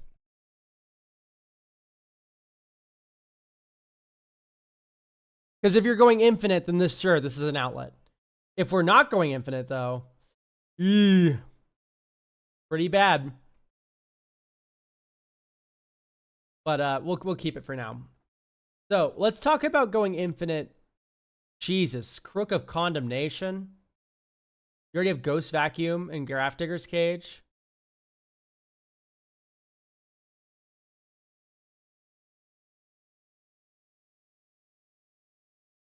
I get Glint.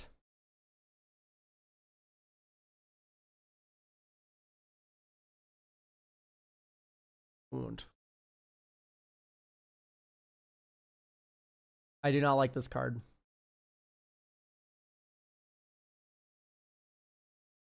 This reeks.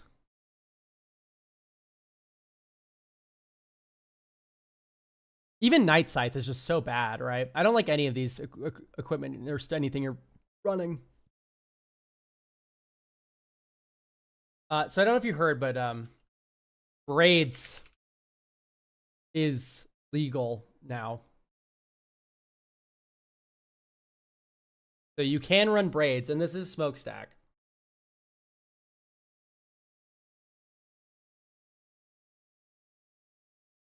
I'm not liking a lot of the black stacksy effects you have going on here. Like, let's lean into King Makar.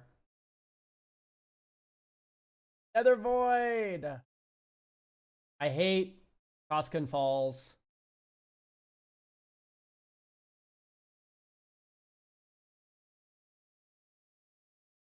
I see. So pay 2 life on upkeep.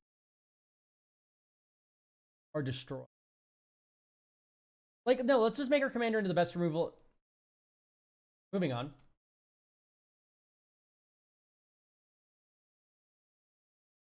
I like Chains of Mephistopheles. That's like the only card I like that you have there. I like the Sister Secundi here. Oh, nasty. Probably. Right.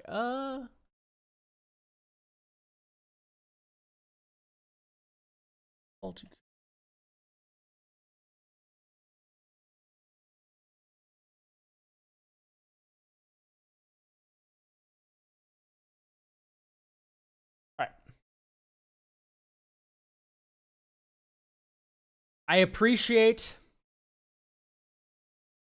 the silly stuff you have going on here.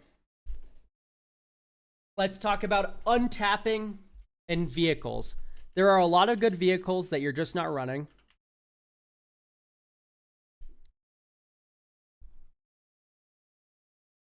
And they're mostly low mana value. So remember, you're running Crook of Condemnation. I'm about to blow your mind because there's a little card called Unlicensed Hearse. And that card is stupid. Tap, exile up to 2 target cards from a single graveyard. Crew 2.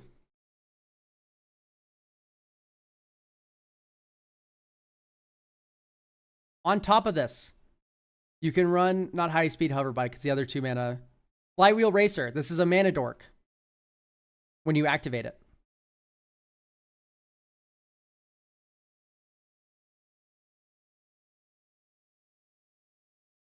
And there's a 3 mana rock as well.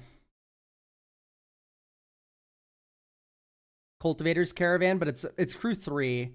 Yeah, King Makar is not good enough to do that.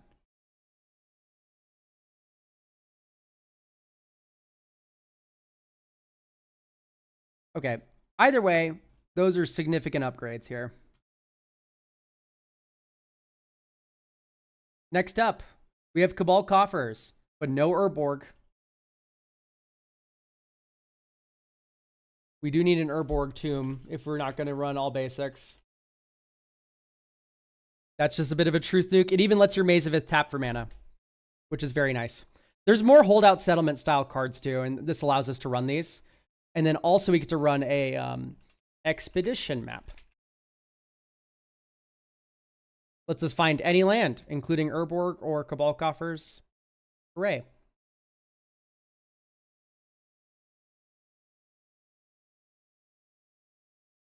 So,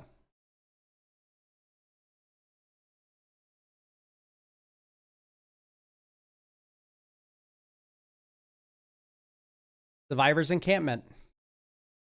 There's also, yeah, Scene of the Crime, but that one's like a little middling. Secluded Starforge could be fun, though, actually. If you have a bunch of gold laying around, you can pump a flyer or something. All right, speaking of flyers, your creatures kind of leave something to be desired.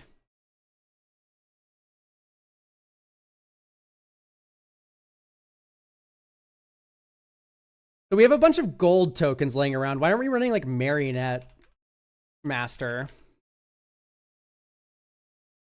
Enters, it's a 4/6, and then you sack all your gold and nuke someone.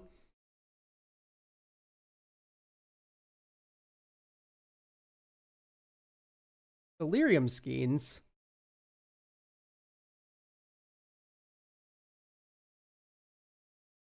Like, Marionette Master feels on theme for this deck. You can also do Marionette Apprentice.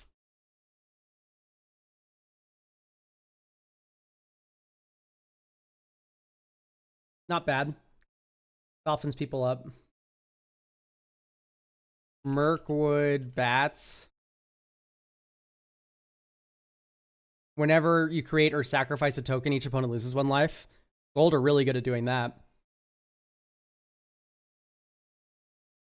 Oh, gold. Wait, hang on. We're making gold tokens with X spells.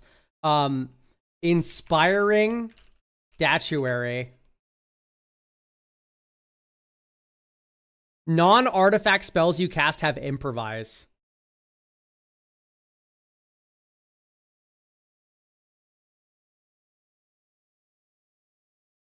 So you tap all your gold tokens for mana and then sack them for mana. And they officially tap for double, basically, for Torment of Hailfire.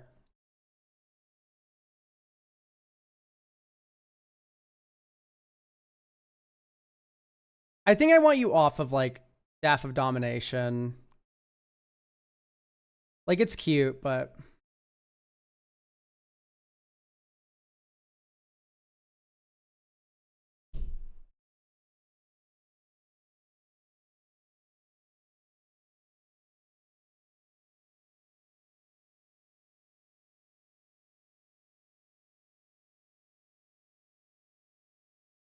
What else to run?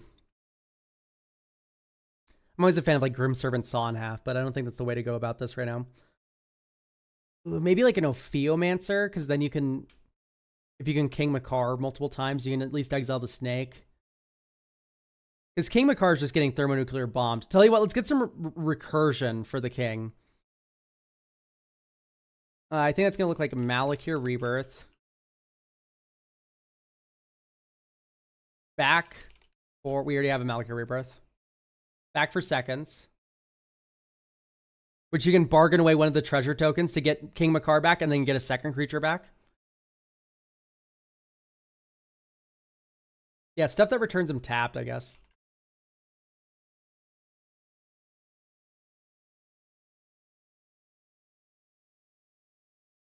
Yeah, there's a lot that do it. It's just like you need to be kind of picky.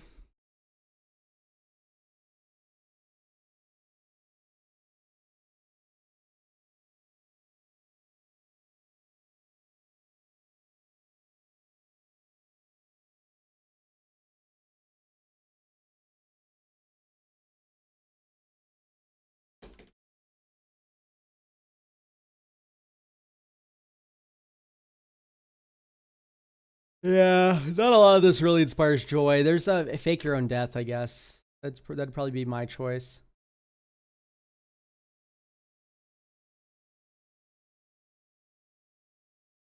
That's like probably the only one I run though.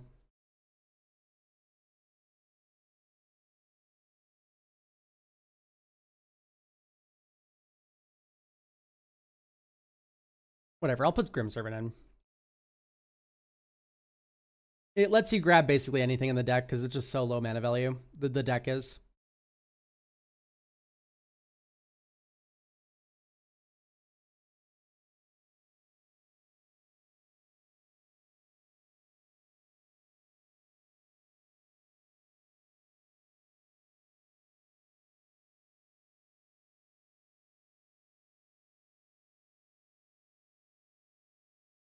How the fuck do we twiddle this guy?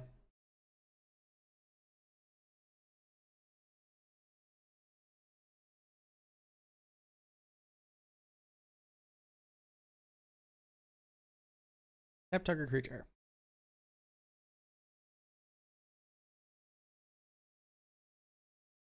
Yes, I know Staff of Domination, but I don't like it.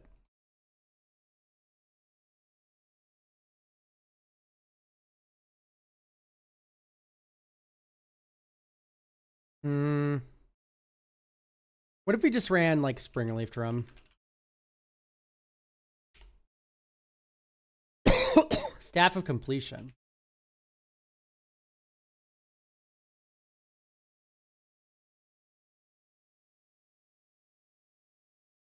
None of these say untap King Makar. You just lie.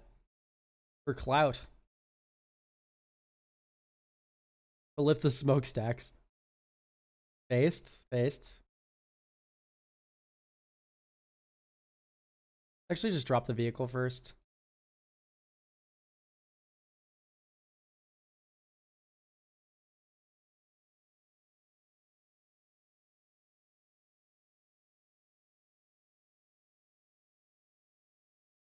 Ding.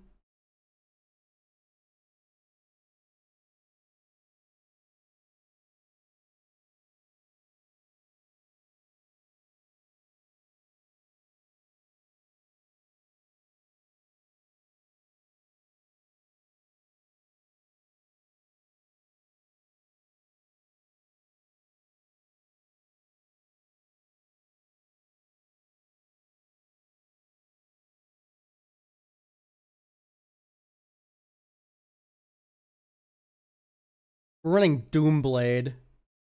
Youch. I'm gonna put Peter Parker's camera in this deck.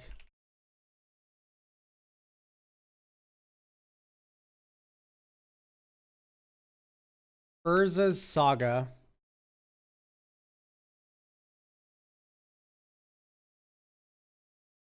So now you can copy the King Makar trigger.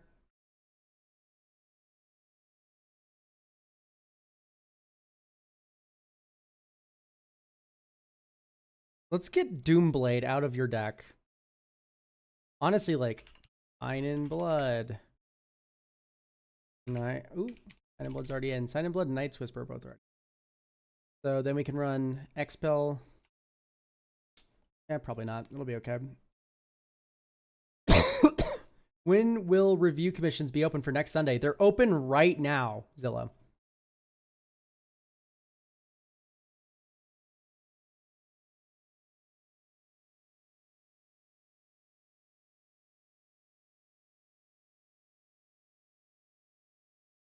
Here's Mazavith not being a land, by the way. I mean, this hand's like actually good though.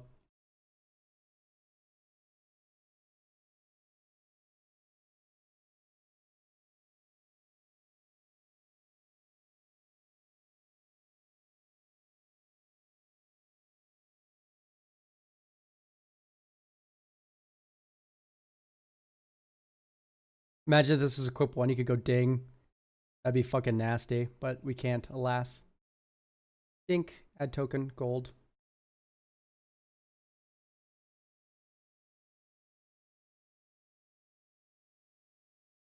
Let's crew Cesar Secundi.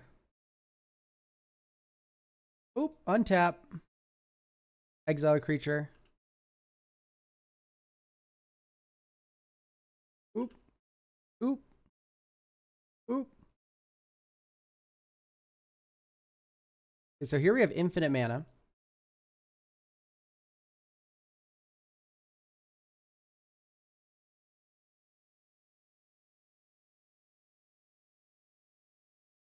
And some people will look at that game and go, see, you shouldn't run that many lands.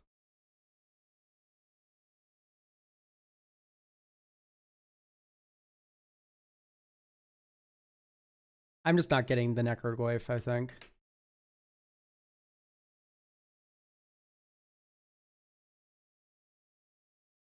Or actually, Pitiless Carnage. Very good card. Sacrifice any number of permanents you control, then draw that many cards and you can plot it. They're sold out already? Dude, there's no way. Holy fuck, guys. What the hell? Anyway, I think this is cooking a lot harder. Just going off that stacks angle, going more up on the protect your commander angle. And then also, of course, running braids. So they're smokestacks.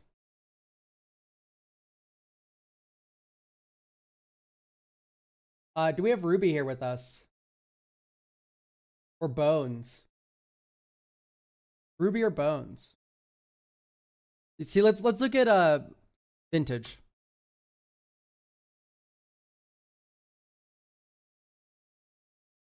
I'm Bones, I see. Okay, that's Sky Sovereign Consulate Dreadnought. Consul Flagship. I forgot. Consulate Dreadnought is the 1 mana 7 power ship. That's Prowling Serpopard. Alright. Let's look at your deck, Bones. How do you remember all these names? No life. We have an Appa deck. Motherfucker, the Pinkertons are going to come after me. This is mono-white flicker mostly. The deck's broad game plan is to use airbending to cheaply reproduce ETBs and cast triggers. Oh, you don't have Emrakul. While using, okay.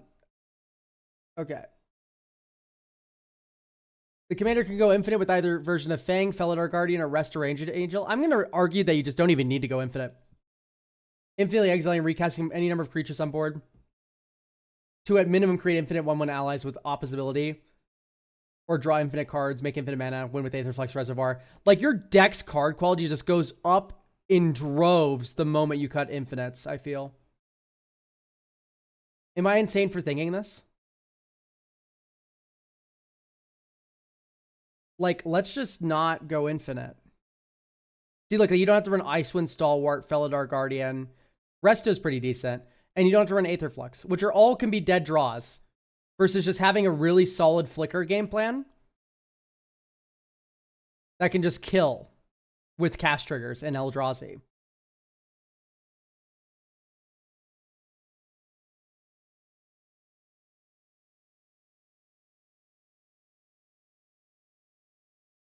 Whoa, this card's fucking awesome. Dude, I cannot wait for this for my flying deck. What the hell?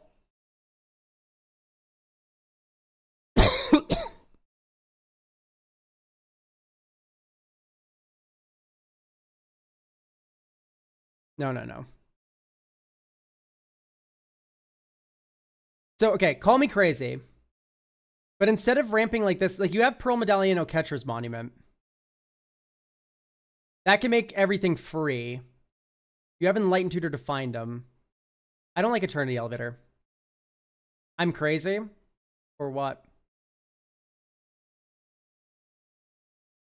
I see. Okay, so we're airbending, going infinite. Emrakul.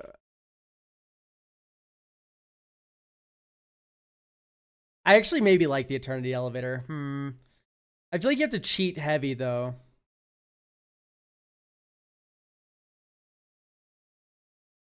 We have Windbrisk Kites. Do we have Cage? No, we don't. Collector's Cage. Then if you control 3 or more creatures with different powers. So on top of that, we can add Emeria, which is a good thing to spin into.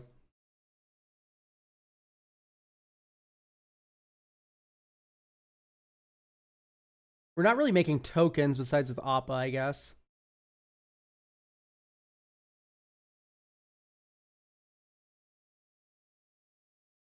Feels too slow.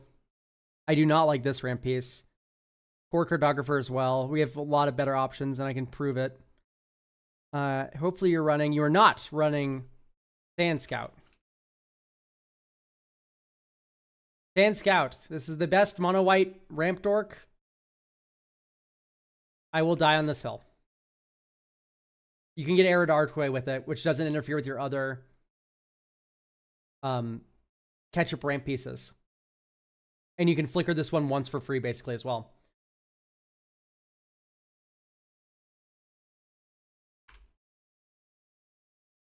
And it's not hard to include deserts in your deck.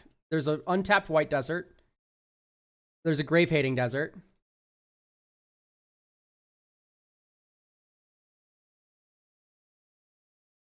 And there's Lazadep Quarry, which is broken. And just like that.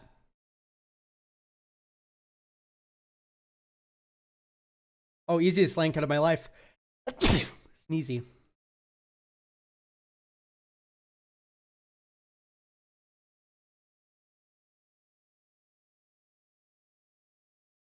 At the beginning of your upkeep, if you control 7 or more of what was originally 20 planes. Yeah, no, let's not do that.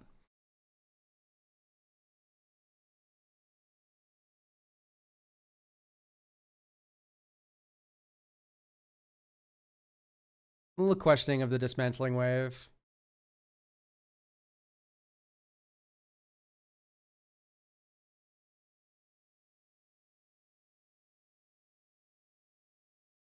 Cathar's Crusade, because we're not going infinite anymore. Trouble in Pairs. If opponent may begin an extra turn, yeah, skips it. I'm a little iffy on land tax. You have 40 lands, it'll probably be fine.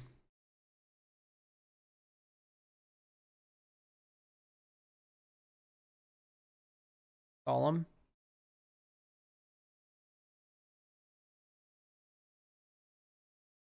Alright, I keep this.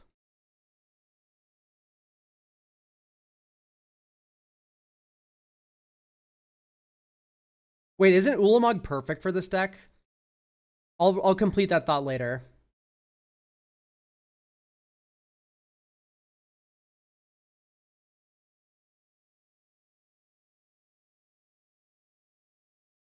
Creature.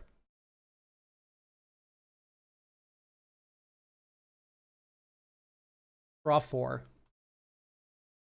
Yeah, I'm gonna cut this Guardian of Ghirapur for Ulamog.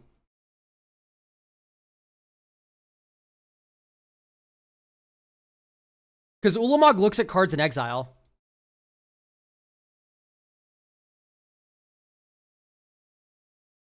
So if you exile some big fuck off card, this has Annihilator 1,000,000.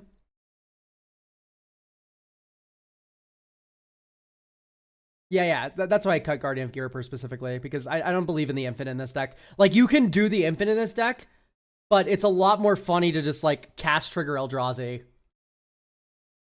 By a lot. You know what else is really funny? Isn't there, Okay, Alter the Brood's part of the infinite package. I'm gonna add, Nautiloid. Nautiloid ship.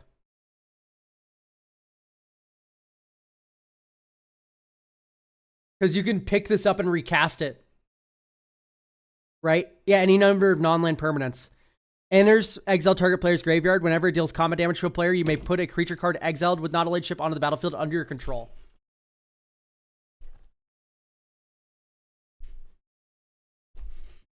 So, you go Nautiloid ship, and Appa can crew it perfectly. Repeatable graveyard hate that also gets repeated value. We'll name Human. Plains, pass. Flash Infelia, next turn. White, white. Knight of the White Orchid. There's a green player at our table. We're allowed to 1 extra ramp. We've done it this game.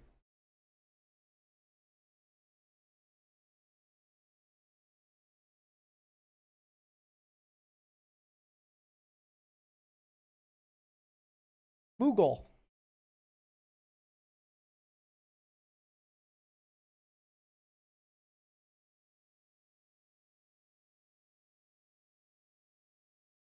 Helm of Awakening. Bounce land.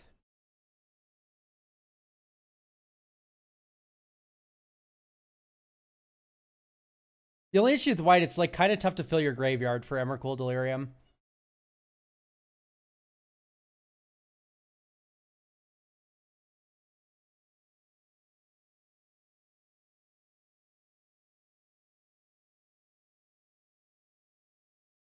Here I just pass. Actually, you attack with Felia.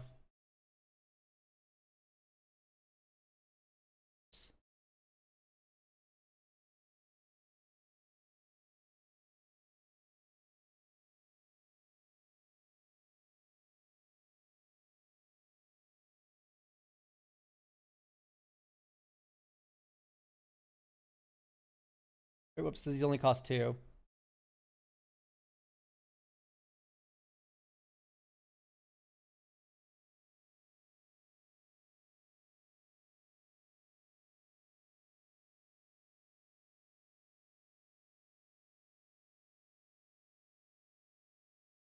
Maybe we don't cast Collector's Cage. Move to discard. Enchantment to graveyard.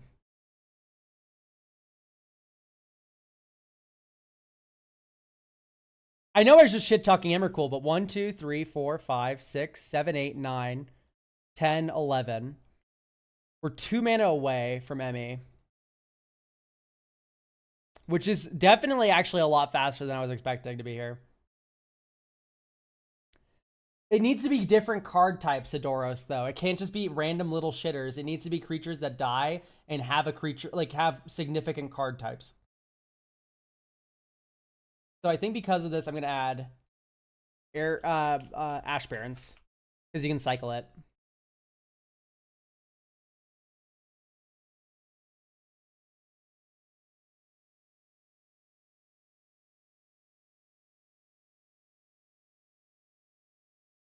We did just not draw any of our instants.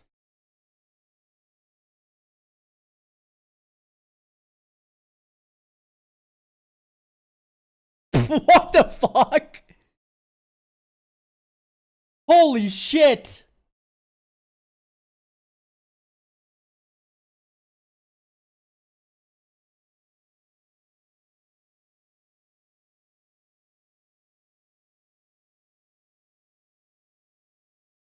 Ondu Cleric enters, you gain 1 life. On a future turn, you go like Appa Airblend a bunch of shit. And you go like, you cast like 4 spells, you gain how much life? Holy shit, that's so much life.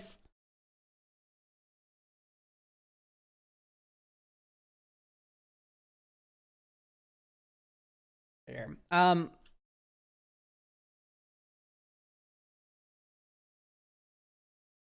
Eldrazi Temple. Weathered Wayfarer, which can pick up lands for freezies. And then when you're tutoring for lands and stuff, you can go like Vesuva. Command Beacon out. 4 room out. And then you can go do Urza's Tower. Ugin's Labyrinth's a little bit too much money, I think. I like this budget option a lot more. Planar Nexus. Right. So you have Planar Nexus, Urza's Tower, and you can tutor for lands with Weathered Wayfarer. And then until then, they're just colorless sources. And Anti-Venom's like a little bit white intensive is my only issue with that.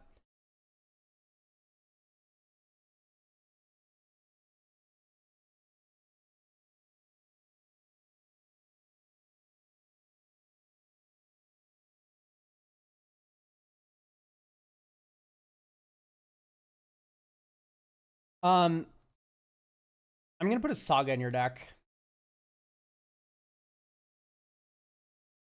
The one that tutors legendaries.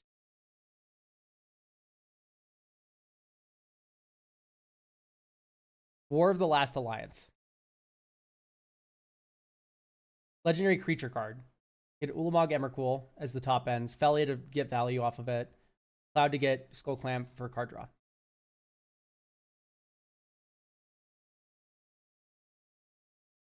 There you go. Weathered Wayfarer. Cloud, get Skull Clamp. Okay, I'm just realizing our way to gas up Emrakul is discarding a hand size.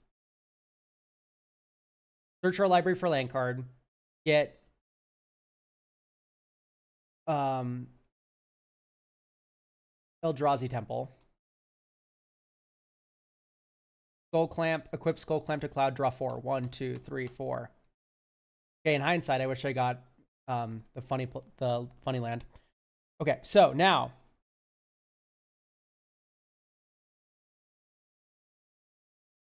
get rid of Marius Call's sorcery. Cloud Shift is instant. Enchantment creature. Land. No.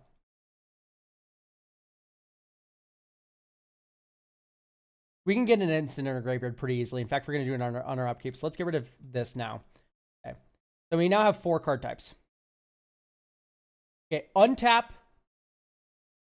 Upkeep. We're going to Light Tutor for War of the Last Alliance. We're going to activate Weathered Wayfarer. We're going to get Planar Nexus. And play that for land for turn.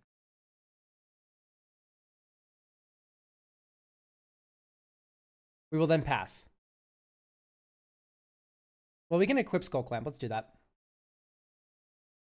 Okay, moving to discard. Starfield Shepherd.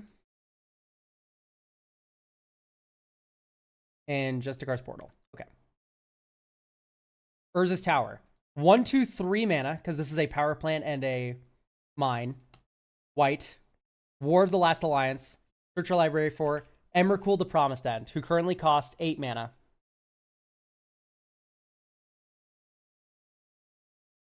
Filter for white. White. There's a green player. We only have 5 lands.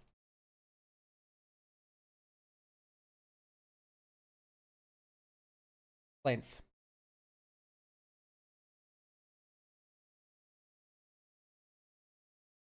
Pegia. 1, 2, 3, 4, 5, 6, 7, 8. Emrakul, control your turn. Yay, pass. Oop, cloud shift my Emrakul. You tried to kill her. Oh no, she has protection from instants. Or it's okay. You can't kill her because she has protection from instants. Also, I missed a tutor for Word the Last Alliance. We'll get Ulamog. Next turn. Ash Barons. White, white. 1, 2. Appa. Pick up Emrakul. 1, 2, 3, 4, 5, 6, 7. Can't do it. Bummer. So 1, 2. Emrakul, the Promised End. So keep in mind, you can't airbend less than Emrakul, but control your turn.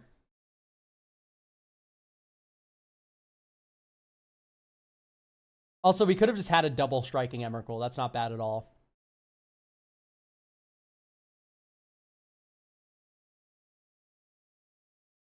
Okay. So that appears to be working.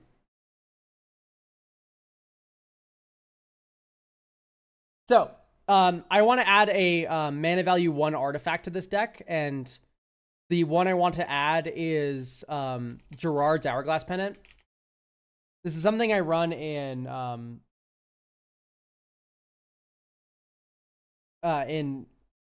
Clement the Worrywart for my Emrakul loops. And you can actually get this with Delivery Moogle right there.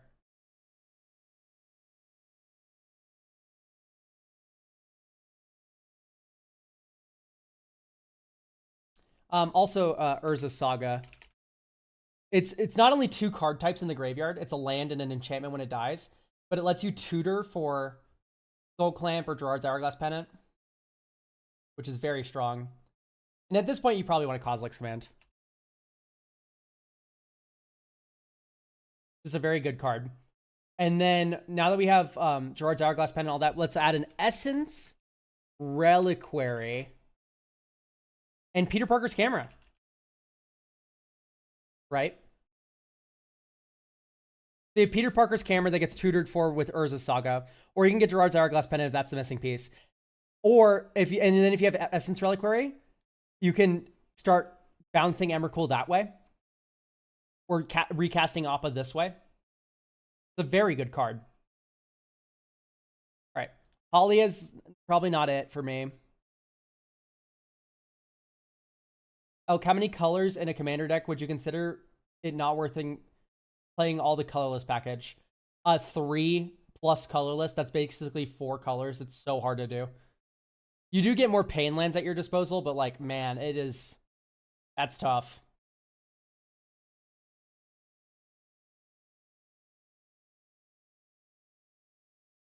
Daxos is out. Charming Prince is out.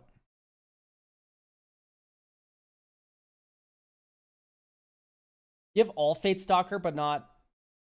No. Don't do all Fate Stalker. Do Werefox Bodyguard. I mean, honestly, you should probably do both, maybe.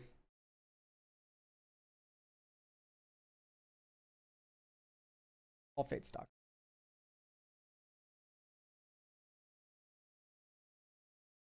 You can do both.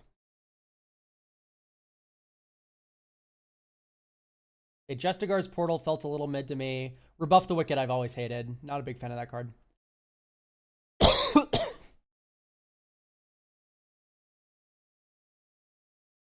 All right. This is doing some silly stuff. I think it's good to go. Kozilek's Command's also Kindred instant, which matters. Are there any other Kindred cards that are worth? I'm not sure in white, but oh, Bound in Silence. Honestly, not bad. Rib Swap. Yeah, that one's actually kind of worth it, I feel. Yeah, it's just Crib Swap, kind of. But,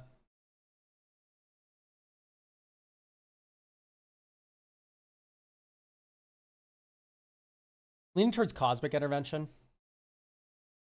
All right, great. That's good to go.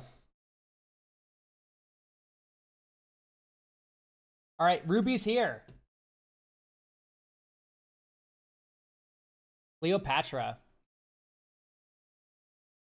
Go tall with +1/+1 counters, then sacrifice tall creatures for card draw. Kill my opponents with overrun/trample effects, no restrictions. Finally buying the deck. Recently reworked the mana base a little bit and removed Nature's Lore and 3 visits for more turn 1 mana dorks. Since the deck peaks at 3, wanted to see if there's anything I missed in EOE. Alright, perfect. Let's play test this out first, because I'm already pretty confident that this deck just farms, and then we can go through EOE and see how we feel. No, we should start with Undergrowth Stadium.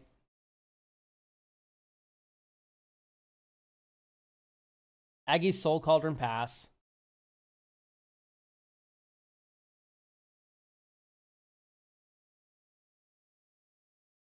I like Revitalizing for pass. We'll keep it.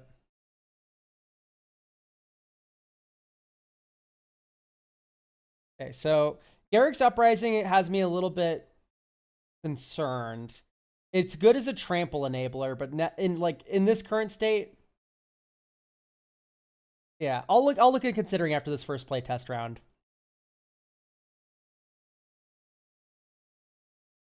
Cleopatra.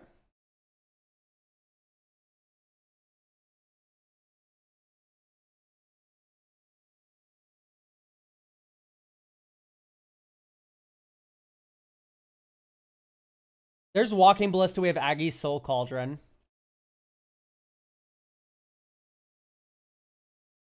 Yeah, that's stupid. Let's do Sereth. X is 0 Walking Ballista. Soul Cauldron onto Cleopatra. Cleopatra puts a counter both here and here. Oh, she needs to put it on each of up to 2 other. Ugh. So she has 3 counters so far, which is not as good, but still ping twice or whatever. We have a shock in the wings. Time of Need.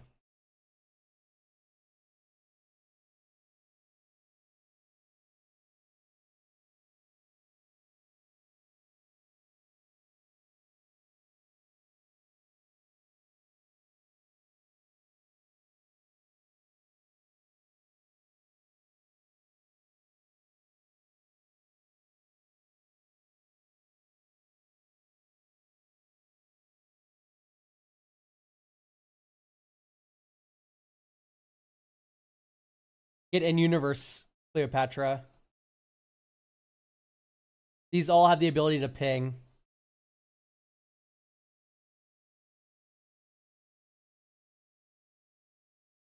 Yawgmoth. Sack. Put a -1/-1 counter on up to 1 target creature, draw a card, put it over there. Think, oh, we make a snake with Death Touch.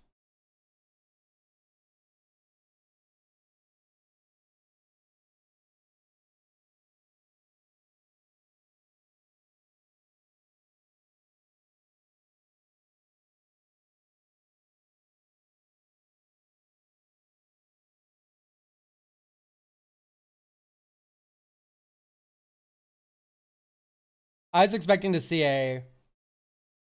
Okay. No such luck. I was expecting to see a counter enabler sooner than that.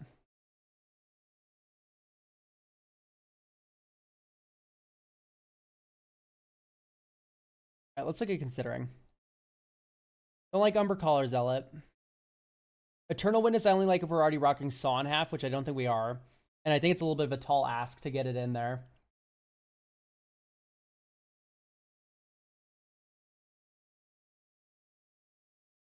Although, no, wait, we ruined Spike Weaver.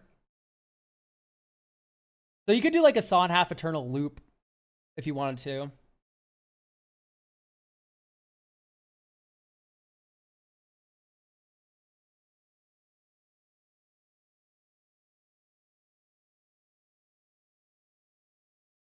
I don't like Craven.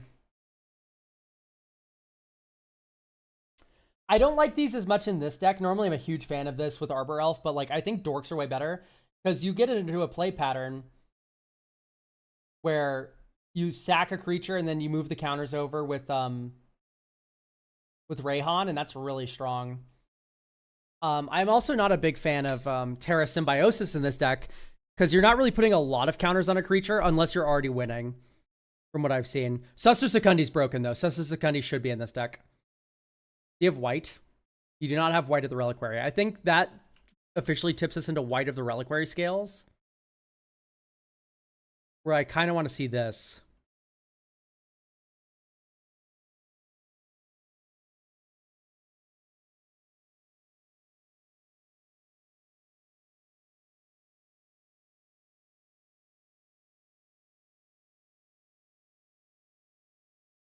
Okay, I don't like Lily. It's kind of too slow to grow, unlike Pelucrano, so that enters just right away with 6.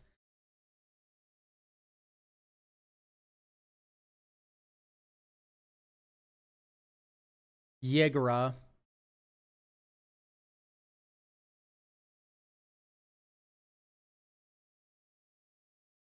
I need to be careful about cutting more legendaries.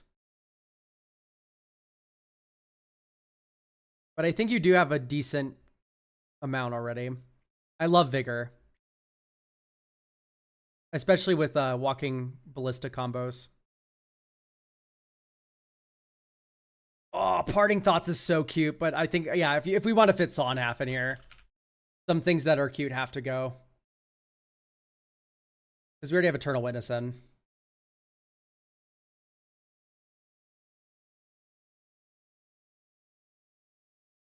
Yeah, Vigor, any Hardened Scales effect, and Walking Ballista is lethal. What do you think of Lily Bowen? I literally, B702, I literally just cut her. Too slow to grow, is my opinion. And I was shit talking Garrick's Uprising, and I think I'm going to stand by that. All right, let's playtest this now. The iconic turn 1 Suster Secundi. The iconic turn 2 Bristly Bill. The iconic turn 3 Marwyn the Nurturer. Think.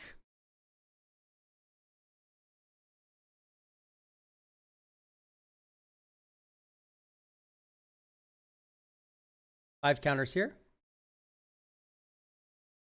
Put 2 counters across those creatures.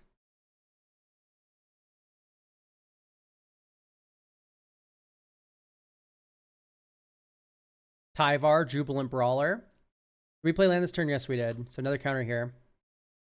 Float 3 green. Or 4 green. Untap 1 target creature.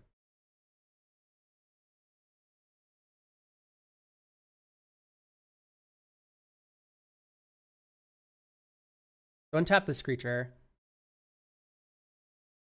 Activate Bristly Bill.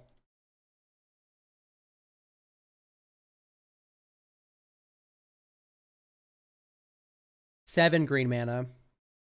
Disciple of Freyles. Let's put Bristly Bill under here. So we're going to draw a card for each counter on it and lose 2 life. Bristly Bill had 5 counters, or 6 counters. And then we're going to draw 7. And we lose 2 life. This is turn 5.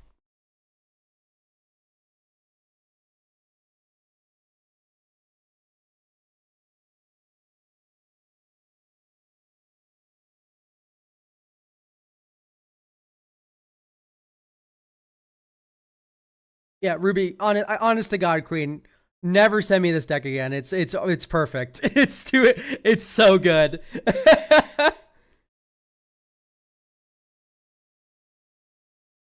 This shit is farming. Hardcore.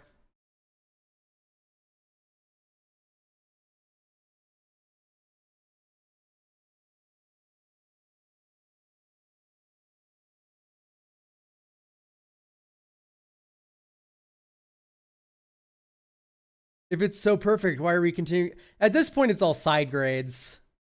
Peace and love. It is all side grades. Green, green. 1, 2. Nature's Rhythm for Apatra. Tons of green mana. We still have 4 floating. +1. Tap this. Harmonize, get Yawgmoth, Thran Physician. Sack this creature. Draw a card, lose a life. Get a snake.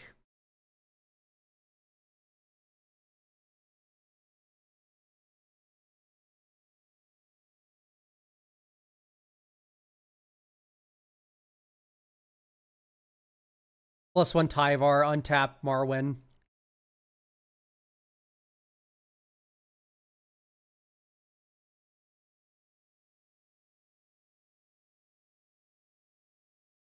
Yeah, we'll do. We'll do, Ruby.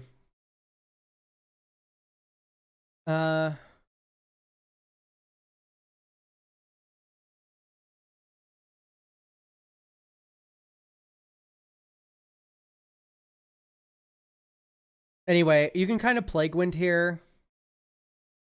8. That's 12 mana. X is 12, Finale of Devastation.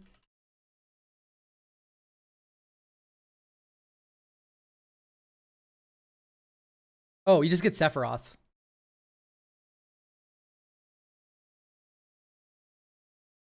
And win. This is Infinite Drain. Okay. So, the reason why I added White of the Reliquary, you can turn all these stupid little dorks into lands, and the lands you get are very high quality. You have Bajuka Bog, you have Ancient Tomb for like double ramp. Same thing with Castle Airbrig, that's double ramp. On top of that, you can get Thasser Secundi for card draw, right? And then Shifting Woodland for recursion. So you have 5 really incredible hits here. That's the reason for White. Moving along, though, to Eternal Witness. Eternal Witness is just a decent card by itself. It's totally fine. However, with Saw in Half, you can Saw in Half Eternal Witness. You get 2 Eternal Witness tokens. And then you pick up the Saw in Half, you pick up any other card. This is an infinite loop of value where you can get any card back forever. Because you just, for 2 and a black, you can Saw in Half that Eternal Witness, get an Eternal Witness, Eternal Witness. One of those gets the Saw in Half, the other one gets the other card that you want. And do that forever. Also, Saw in Half just works really well on Call Me a False Hope. On, well, Eternal Witness, of course. Spike Weaver. Spike Weaver's the other one. I knew there was one other card that was like, damn, it's very good with Spike Weaver. Vigor it works with. Orin Frostfang it works with. Disciple of Freyalise it works with, right? So despite being a legend-heavy deck, you still have a decent number of targets. And then worst-case scenario, you use it as a fog. Voltron players lose to Saw in Half. Like, this is just as good as removal spell against a Voltron deck.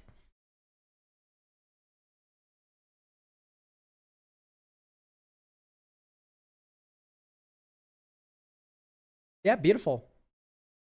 Deck cooks.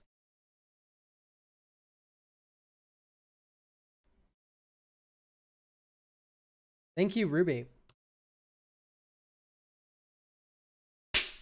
So, it appears we're out of objects to look at, and I'm kind of hungry. We've been live for only 2 hours and 30 minutes. That's not that bad. All right, YouTube, that's it for you guys. Thank you for stopping by.